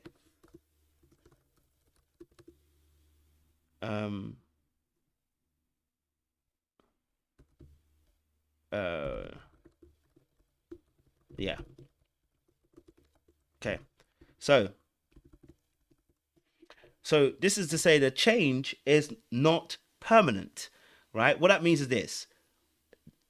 Because especially this is more to do with DAs, but this is also can work with anybody in general. So the reality of the situation is this change may not be permanent. And so what we're saying is this, that whilst we may agree to a change, I want to let you should let the person know, listen, we're agreeing to a change, right? And it's probably more at the end. I probably should just put at the end, but we're agreeing to a change, but I want to let you know that obviously time and season can change. Things can happen. I'm always willing to revisit this and potentially change and potentially look at this again and maybe changing it in the future, right? The reason why we do that is because it lets the person know that this thing can be changed. Because maybe we need to revisit it later on.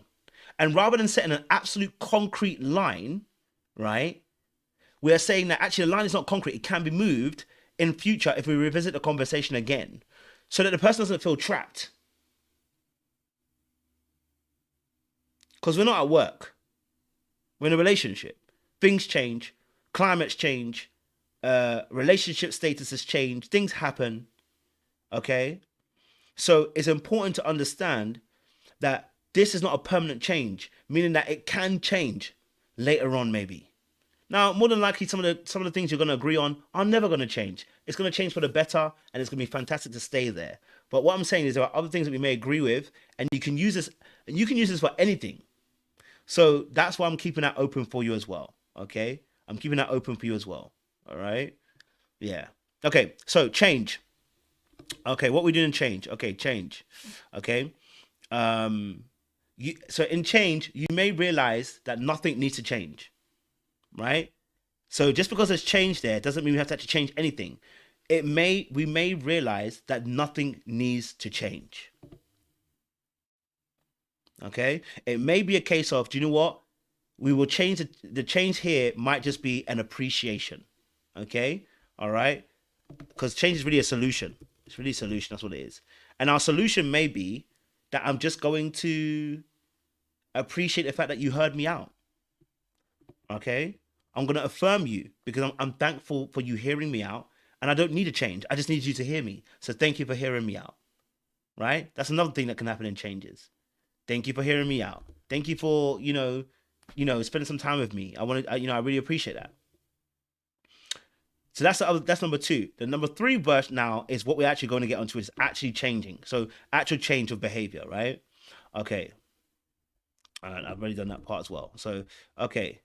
So an example of this may be, you may say, okay, so I know, I know you were joking.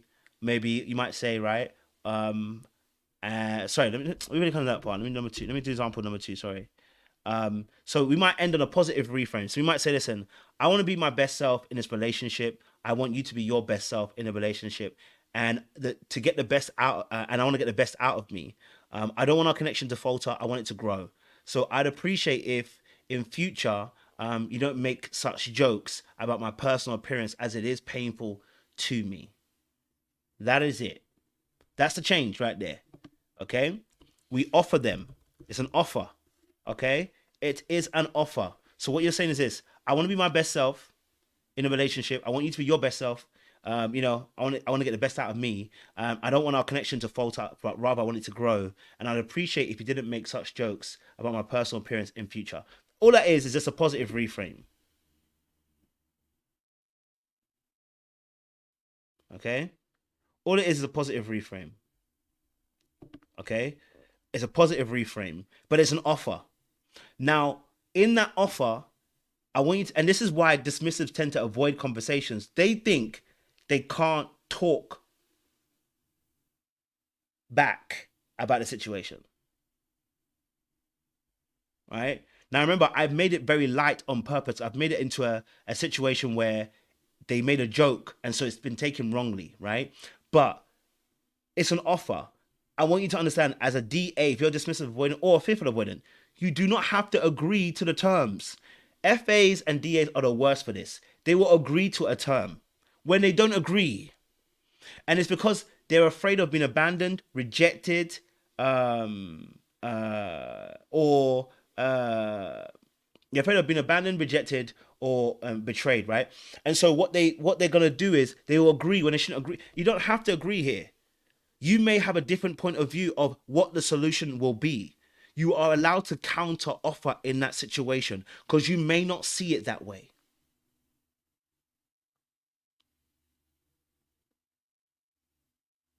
Right? Now, of course, there are going to be other offers that are going to be very much firm offers where there's going to be little to no negotiation, right? Like, for instance, someone is swearing at you and you telling them, listen, I don't do the swearing thing. Yeah? That we understand that. There are certain things where we say that we're harboring on very dangerous or toxic behavior. Yes, let them know, listen, hey, I don't do the toxic thing. Okay? I don't do it. Okay? Miss Angie said my teeth look better. Thank you very much. I appreciate you. We've still got a long way to go. Okay? All right? Listen, I can't wait. When I told you, when I get this smile ready, I'm telling you, I'm gonna be killing it everywhere. All right? So, but yeah, okay, so that's that in that aspect of change. It's a positive reframe, okay, and we let the person know that this is what's on the offer on the table, okay. Now, of course, again, I say that to say that, of course, some offers are going to be much firmer and going to have less negotiation room, like being disrespectful. Like if that person's being disrespectful, like about your appearance, and it's not the first time either, then yeah, of course. You know what I'm saying to you? You get me? Someone said don't go back to Egypt. I hear it still. I'm really liking where the smile is taking me. I can't play with you guys. You know what I mean? You know what I mean? I'm gonna be shining teeth. I'm that water. Okay, cool. I have a water bottle still. All right. Lynn, okay, so let me answer some questions real quick. Some of your points that you guys have made. Shan made some good points. So,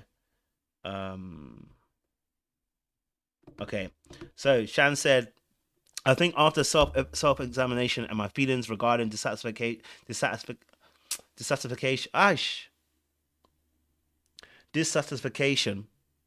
I don't feel the patience to be in a relationship. I used to think I really wanted one, but the amount of tolerance you must have. I don't have the tolerance for dissatisfaction or discomfort for something that's not even required for life. Okay, so I want to address this, right? It's so interesting you mentioned this point because I definitely understand where you're coming from.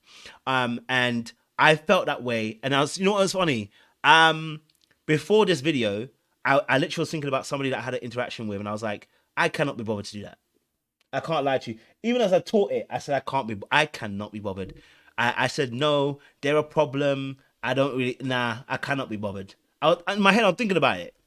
And then I said, the reason why I am feeling that way is because this is a new learning curve. It will take a little bit of time. Okay? It will take a little bit of time. And so I want you to understand that you will feel like, what's the point at first? It's because you don't have it's like learning a new language. Like, it's very difficult because at the first point, when you're starting that curve of learning, it's very steep.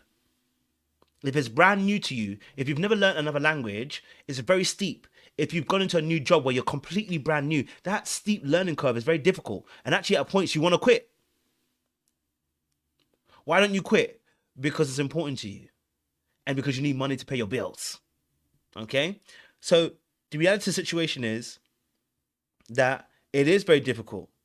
Okay? It is very difficult. It is very difficult. So at the point in time, what you need to understand is that don't worry about it now. I know. I was feeling the exact same way not long ago. And when I did this video, I was like, actually, the reason why I felt the way I did is because I never had the resources or the tools to feel confident over.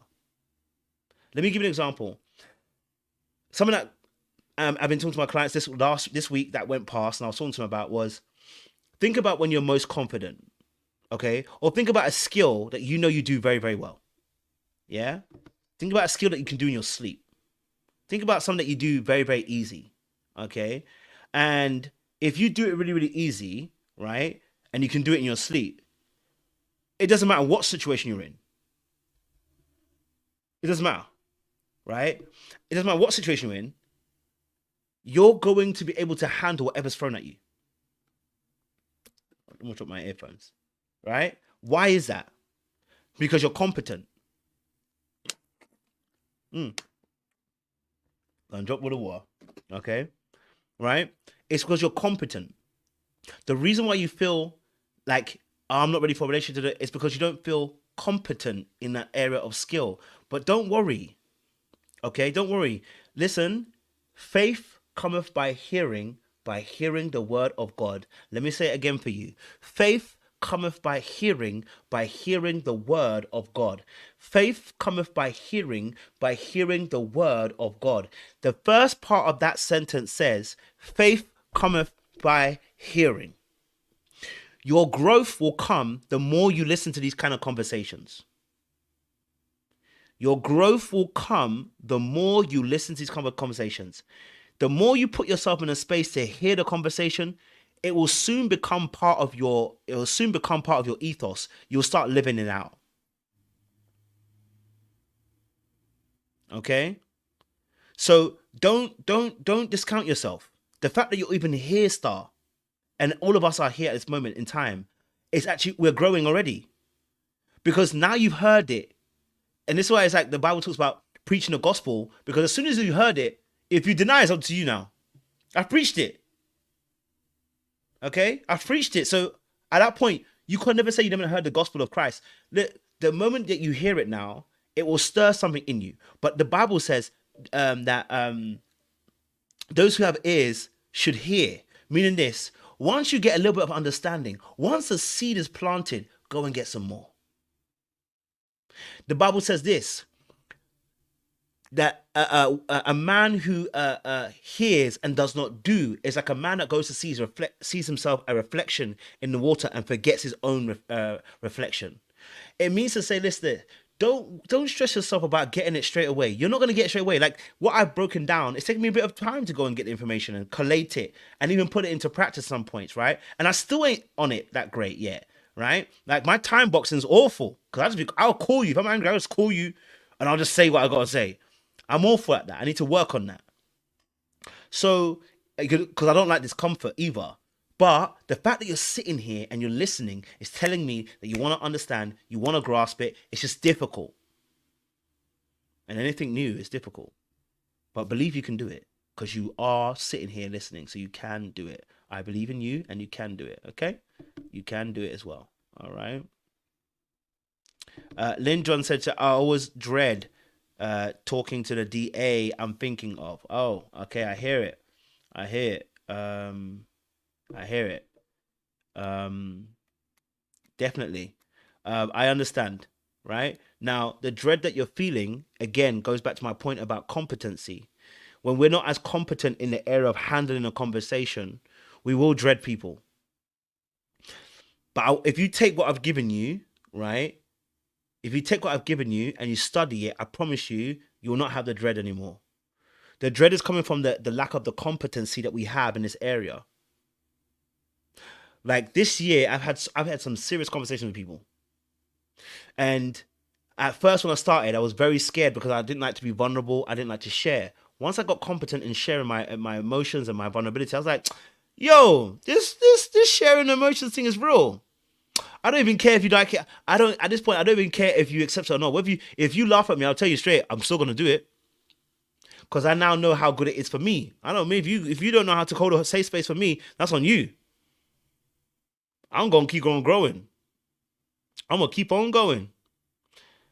So it's important to understand that for you, that it's about growing in the competency, and that will make you not have the dread there. But do you know what you've got to do? The Bible says we walk by faith and not by sight. Now you've heard it, walk it out. Go and try it, test it out. Don't even worry. It may not go right the way you want it to, but try. Because the moment you try, you now know what you can and can't do and what you need to work on. You know what I'm saying to you? The Bible says we walk by faith and not by sight. But we already know that faith cometh by hearing the word of God. So what do? When you hear it, okay, then go and do it.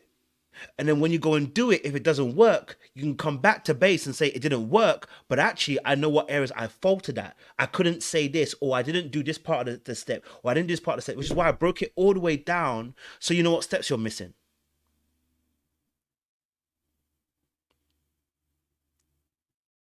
You know what I'm saying to you? Yeah? You got this, man. You got this. Okay, you got this. Okay, another question. By the way, you can send in your questions. If you want no questions, by all means, I will answer any questions that you guys got. If you've got any questions, let me know. I will answer the questions for you. WK said, what was a moment that you got to start comfortably sharing your feelings? Do you know what? It was this year, to properly do it.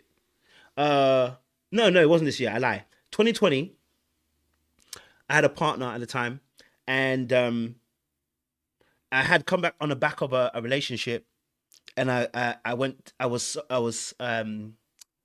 single for like a year and a bit, and I spent time with the Lord. So when I got into that relationship, I learned to kind of be a bit more open. I learned to be a bit more open and be able to share it, but I hadn't really crafted it well. You know what I'm saying to you? I hadn't crafted it well. I still was a bit scared. And let me tell you something that happened. That situation, I had a partner passed, and at this point, listen, I'm going to tell you a story. This is me, and I know how to improve. At this point, I'm not very good at dating. Okay, what I mean by that is I don't know how to do dates. Again, this is part of the DA, part of my own DA aspect, which was being afraid of rejection. I don't like doing things that are new. So, doing dates, I'm always afraid of that someone's going to judge me if I set up a date and it doesn't go well. That was my biggest fear. My biggest fear is I set up a date, it doesn't go well. Then I'll get rejected. And I remember I shared this with a partner at the time, and I said to her, look, can you just help me with the first date or whatever? It was COVID time, so I was like, can you help me with the first date or whatever? Help me plan it. Once I see how you plan it, I will now know how to set up dates from here on out. The girl was like, are you stupid? What's wrong with you? I said, damn. Now, it went wrong. Me sharing how I felt, it went wrong. It didn't go right. It went wrong. Why am I saying that? I'm saying that because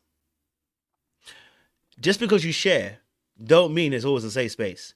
But it shouldn't stop you from sharing. Because I needed to build that confidence. After I did that, I didn't die. And I said, wait, hold a minute. I even said to her after, I said, that was incredibly rude, And I said, I just shared my heart with you, and you just crushed it in that immediate moment. That was the beginning of it, 2020. But when I really started really working on it, it was this year. Okay, a little bit of therapy. Yeah, a little bit of therapy. That helped as well, because getting used to actually talking about how you actually feel and processing it. That was really important. And then I was just having conversations with people that I felt like I wasn't being honest with. Sorry. Oh, wrong thing. I just felt like I was in therapy and I wasn't being honest. I wasn't being honest with people, and I felt like I was losing me in those conversations. And I wasn't able to say what I really felt. So I decided, I said, someone's got to give. You know, when you get to a point where you're tired, someone's got to give. And I realized this has got to give. So I said, I got to find a way. And I was praying with God. And I was saying that, why is it that I'm telling God everything, but I don't tell people half the things I need to tell them? Like, it's not, I can't tell them everything I tell God, but I'm saying, why is it I could not be open with people around me, but I'm telling God everything that's on my heart? And even with God, I'm telling everything. It's very difficult to even do that. Like, sometimes I hear it in my heart and in my head, but when I want to go and say it, it doesn't come out. So I had to be at the point of something's got to give. Right? Something's got to give. So I realized that until you're desperate and you are tired, it doesn't usually want to change. Desperation has a sound, but it also has a behavior. Are you, as somebody would say, are you thirsty enough for it? You know, if you're thirsty enough for it, that's your point of change. Right? That's your point of change. And because I was interacting with my friends and certain people, I knew that I had to be able to change that behavior. So that was it. That's a very long-winded way of saying that was a moment I got comfortable. It was, and okay, I remember the moment. I was talking to a friend of mine, and I wanted to tell her how I felt. I wanted to tell her how I felt. And so we was talking, and I was like, and I can't lie to you, my one was the Holy Spirit. Can I be honest with you guys? The Holy Spirit. So this is how I know the grace of God, I was in that situation, but I can teach it psychologically as well. The moment this happened, the moment that this actually happened was when I was talking to a friend, and the Holy Spirit was like on me. And when I say he was on me, like on my chest. And he was like, say the truth. And I was like, say the truth. I said, no, I'm not going to say it. I ain't going to say it. He says, say the truth. And he wouldn't leave me until I spoke the truth about how I actually felt. I've never felt that way before. Right? And so at that point, that was a moment that it turned. And when I said it, the person received it and was like, I really appreciate you sharing that. Thank you for sharing your heart. I didn't even know that. Then from then onwards, I said, I'm going to tell you what it is. You're going to like it. You're not going to like it. I'm going to tell you what it is. You know what I'm saying to you?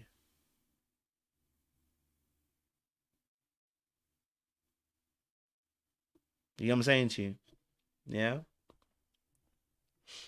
Okay. Next question. So thank you for that question. Good question. Kindness said, do you have a fear of rejection? Absolutely. There is still aspects of fear in my vocabulary that I need to get rid of. Absolutely. Absolutely. And the rejection shows up for me in perfectionism. And in overthinking and overanalyzing. My fear of rejection comes in overthinking, overanalyzing, and paralysis by analysis. Okay? The perfection syndrome. So my rejection fear, that's where it shows up. It's like I have to have everything perfect so that I don't get rejected. So that's where my fear of rejection actually shows up in. So yes, it does have those aspects as well. I think Adia would not only staff you. Okay. Diana says, Hi, I would think that being a DA would not only stifle you from exploring in career, etc., but it would affect your prayer life. To me, it didn't affect my prayer life. What it did affect, uh, because in some form or shape or form, what it affects is more of the transparency in allowing God to touch areas of my life. So it's the prayer I can do. For me personally, I could pray and maybe with the area of prayer where it was affecting me is actually in conversing, right? So saying how I actually felt in terms of my emotional state. I didn't think God even cared about my emotional state. I used to have I used to have I used to have a motto which was that faith over feelings, right? Faith over feelings. I don't hold that same sentiment anymore. Okay, faith. I don't hold that sentiment about faith over feelings. I don't do it anymore. I used to say it a lot, faith over feelings, and the reality was I was dismissive of my own feelings. This is why I said faith over feelings. Now, am I saying that the opportunities and times where faith should trump your feelings? Yes, Abraham trumped his own feelings when he took his son to the top of the mountain, but he didn't dishonor how he felt. You know what I'm saying to you? I can still have feelings, but still operate in faith, meaning that I know that I feel this way, but you have told me this, so I will what? I will lean into what I need to lean into. You know what I'm saying to you? Yeah. So so how it affected me personally is that I couldn't be honest about how I actually felt about situations, and I would willingly do something even though I felt differently. Now, I think you should still do that, but what I'm saying is now I have a conversation. See, I don't subscribe to the whole thing. Don't complain. I don't subscribe to it. I'm sorry. I'm going to complain. Yeah. Now I'm gonna complain. You know, because there's a difference between complaining and moaning. What we see in Numbers 11, or we see complaints with Israel in Egypt. The difference is this: I'm not complaining and saying I'm gonna stand still. I'm gonna complain, but I'm still gonna go. I just need you to know that I feel some type of way about the situation. I'm not gonna pretend I don't feel some type of way about it. Pretending doesn't get me anywhere. You know what I'm saying to you? I want to make sure that God knows that I want to be able to share that. I know He knows what's in my heart, but I want to share it because I want to be open with Him. So I'm also feeling like I'm also opening myself up to God. So I'm gonna be like, listen, no, I heard you. I did hear you. I can't lie to you, but I don't want to go. But I'm gonna go. But I don't want to go. I want to let you know that I don't want to go. But I'm gonna go. I want to let you know I don't want to pray for them, but I'm gonna pray for them. I just want you to know that, God. I just want you to know that I'm really not feeling it right now. I'm not even feeling you right now, but I'm still gonna do what you're gonna tell me to do. Right? I'm still gonna be obedient. I'm not gonna disrespect it, but I need you to know that I feel some type of way. And what that allows me to do is realize that I can feel differently to the situation, but my highest order is always to obey what He has said to me. Because I know that at points in time, how I feel about a situation, He knows best. He knows beginning to the end. And so I may feel some type of way now, but by later on, I may not feel that way because I realize how it helped me, right? For instance, when I said about how the Lord was on my chest telling me to be open and honest, and I was saying no. But when I actually did it, I was in a better place for it. So yeah. My throat here, boy, oh boy. Whoosh. Father, thank you. Sorry, that was a bit of cold. That wasn't the spirit. I was cold. Sorry. I felt a shiver. That wasn't the spirit. Trust me. Okay.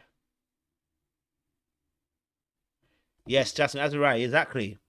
Absolutely right, Jasmine. You start to realize that, you know, what you're doing, it's not going to get your needs met. And do you know what I got to? I got to a place where I'm annoying now. Now I'm that person who goes, listen, I know I'm annoying, but let me just say this now is how I feel. I need my needs met. Okay? I need my needs met. Now I want you to understand this. The moment you get to that space where you start realizing you need your needs met, do not think that people are going to respond positively.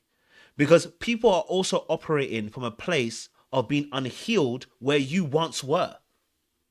So if you're dealing with people that also were not very good with saying their needs, being mind readers, and you are dealing with each other as friends, lovers, family, the moment you start operating in a space where you start saying what you actually need, it will take some time before the other person realizes they need to also be open to that.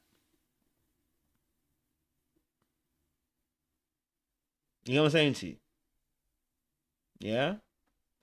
So just when you start into that, when you start going into that space, just know that when you start your journey on actually saying what your needs are, letting people know that, listen, letting people know that you have little boundaries, you are going to become annoying. Okay? You are going to become annoying. Okay? You are going to be a little bit annoying. And you're going to be annoying because now you're operating from a space of where you're able to vocalize what you actually need and want. And because you've done that, it forces them to have to respond. They will not like that. Because remember, they've not been operating in that particular space. So, you're going to find out some people can run with you, some people cannot run with you. You'll get to that space. Some people can, some people can't. Okay? All right.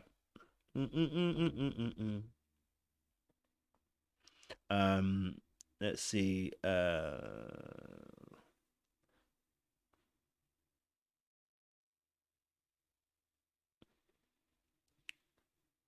Someone said, I think DA struggle with romantic relationships. I think DAs. I think they all struggle, if I'm honest with you, in equal measure. I think it looks worse.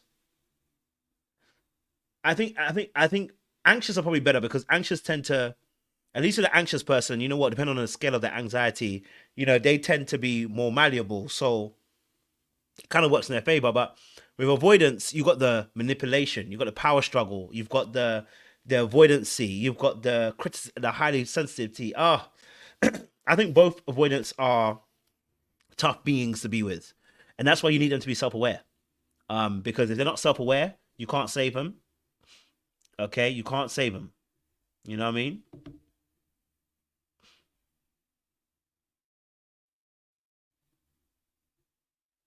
Let's see.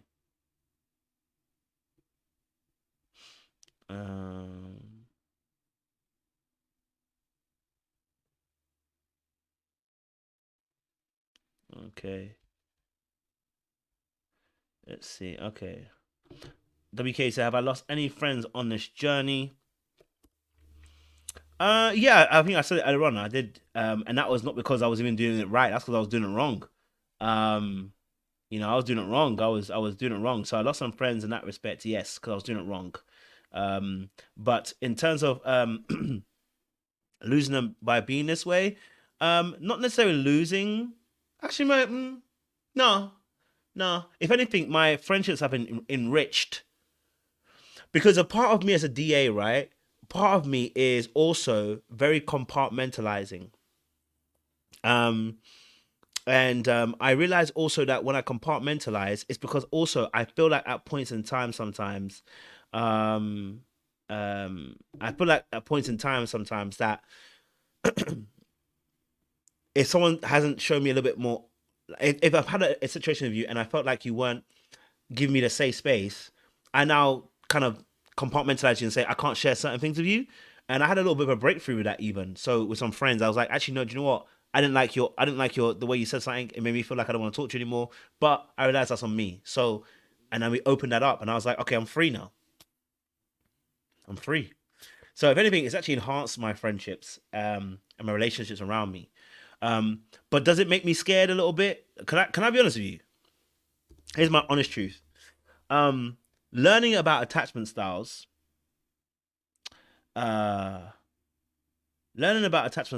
okay, has made me has given me insight, but has also simultaneously made me a little bit scared. Can't lie to you. All right. Now, I say that a little bit scared in the sense of this, right? I'm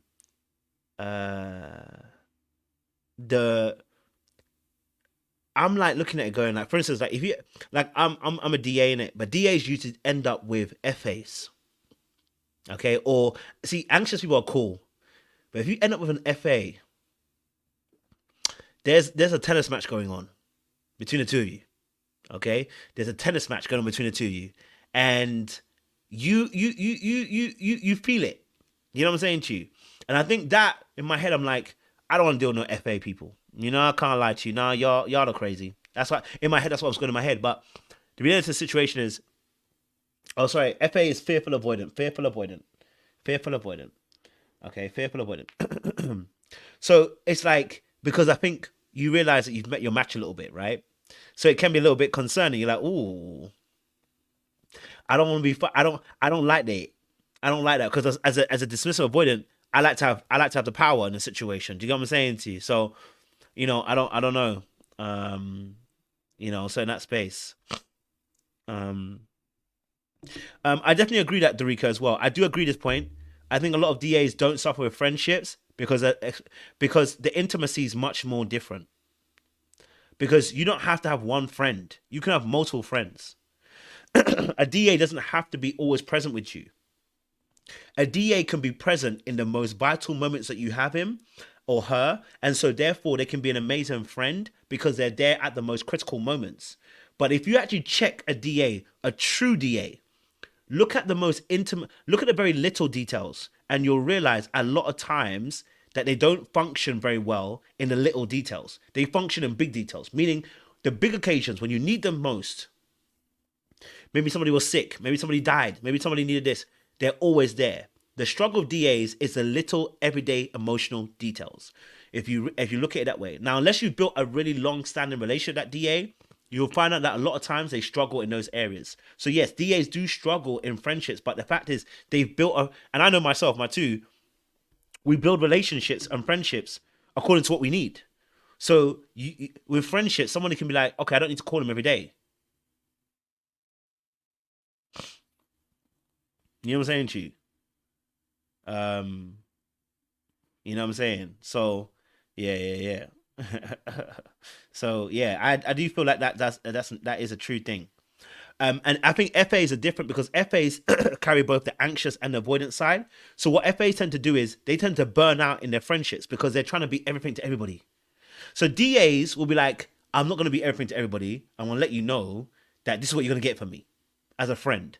FAs are like, I need to be everything to everybody and I'm going to burn out while I was doing it. Because they carry both the anxious and avoidant side. And then when they burn out, they're resentful to being burnt out and they start pulling away from their friendships. You get what I'm saying to you? Or being resentful towards their friendships. Or they got one foot out the door in their friendships. So just properly offend them, it could be out the door. So that's the difference there as well, in that respect.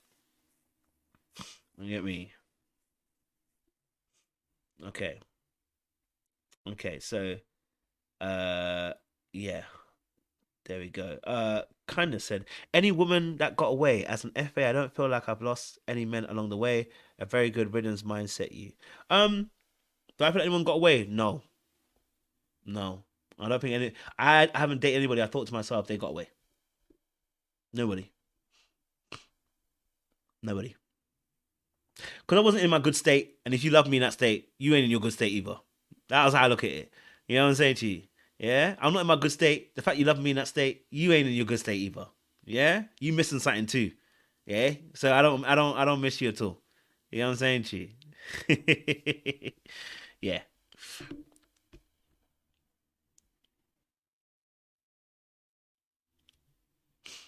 Yeah. The FAs and DAs, fearful avoidance and dismissive avoidance, are very similar.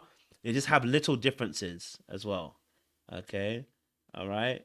There are little differences between FAs and DAs as well, okay? Fearful avoidance carry both the anxious and avoidant traits. DAs carry the dismissive traits, where meaning they dismiss their feelings. FAs tend to be very fearful of their feelings, which means they tend to be overwhelmed by their feelings. DAs tend to be not able to process their feelings. Fearful avoidance tend to be afraid of betrayal, rejection, and abandonment. Whereas dismissives tend to be afraid of rejection. And so you'll find out that a lot of the reason behind the behaviors are based on those core wounds as well. Okay. Okay.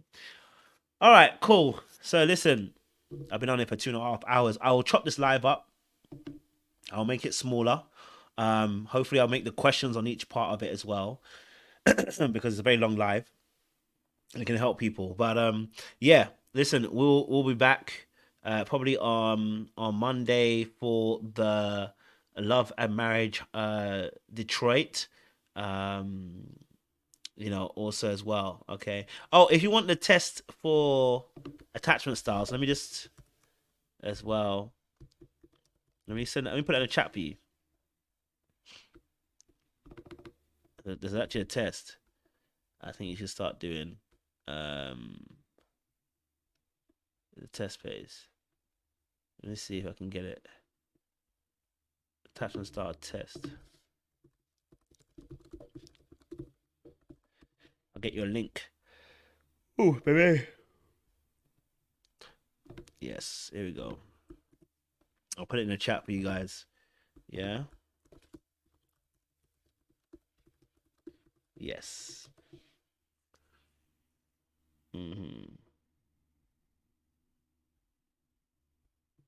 Okay, so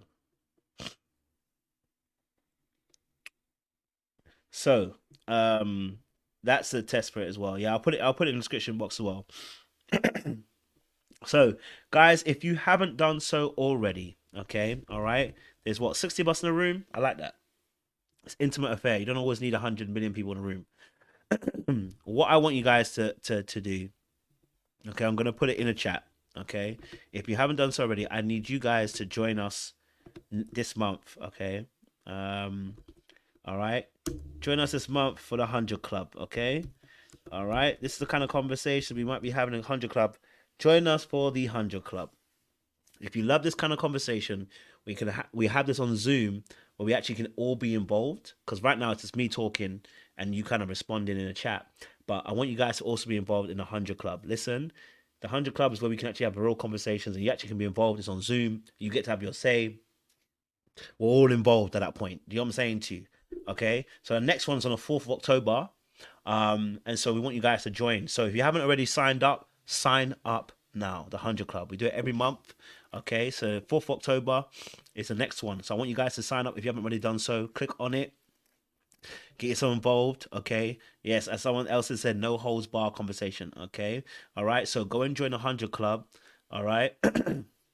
We do it every month as well, okay? So I want to see you guys at the 100 Club. Since you guys have stayed with me in this conversation for a long time, I can see that you guys are involved heavily. You know how to have good conversation.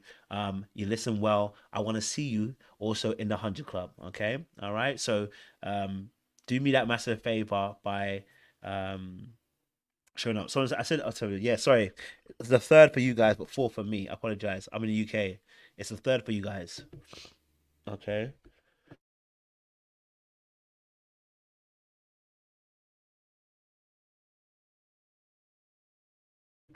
My throat be killing me. Yes, there is no judgment in the 100 Club. Absolutely. We definitely judge Elsid. Elsid is probably the only person we judge because Elsid is an enigma. So we have to judge her differently. Okay. All right. We have to judge her differently. But I'm going to leave you guys. All right. Okay. Make sure you join in the 100 Club if you haven't done so. Okay. The link is in the chat, in the description box down below. Join us, okay, for the 100 Club this month. All right. I expect to see all of you guys and ladies there. Okay. All right. We're going some fun. All right. I appreciate you guys. If you haven't done so, also join the Ito as well. As a friend said, listen, Ito, listen, they're trying to get people to Ghana. That's what I'm trying to tell you. So if you haven't done so, also join the Ito. Go and join the Ito. I said Ito, but my throat here, boy, it's finishing me. Make sure you join the Ito competition. Okay, I'm Mika Turkson, writer and producer for Ito, and I'm here to announce an exciting... I'm going to play a little video for you guys as well, okay? All right, so that you guys can get the tickets. There's obviously a link in my description box. All right, there's a link in the description box, okay? So I want to see you guys in Ghana. You can end up getting a ticket for 5 days in Ghana. So let me take this. Hey guys, I'm Mika Turkson, writer and producer for...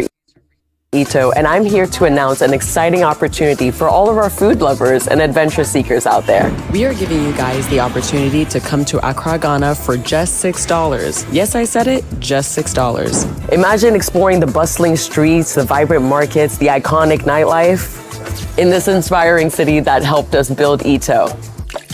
But that's not all. The lucky winner can join us this December for all the excitement and celebration. As you know, Accra has a lot to offer, from all the unforgettable moments and festive activities. Don't miss out on this once-in-a-lifetime opportunity to experience Ghana with Ito. Enter today and you could be our lucky winner.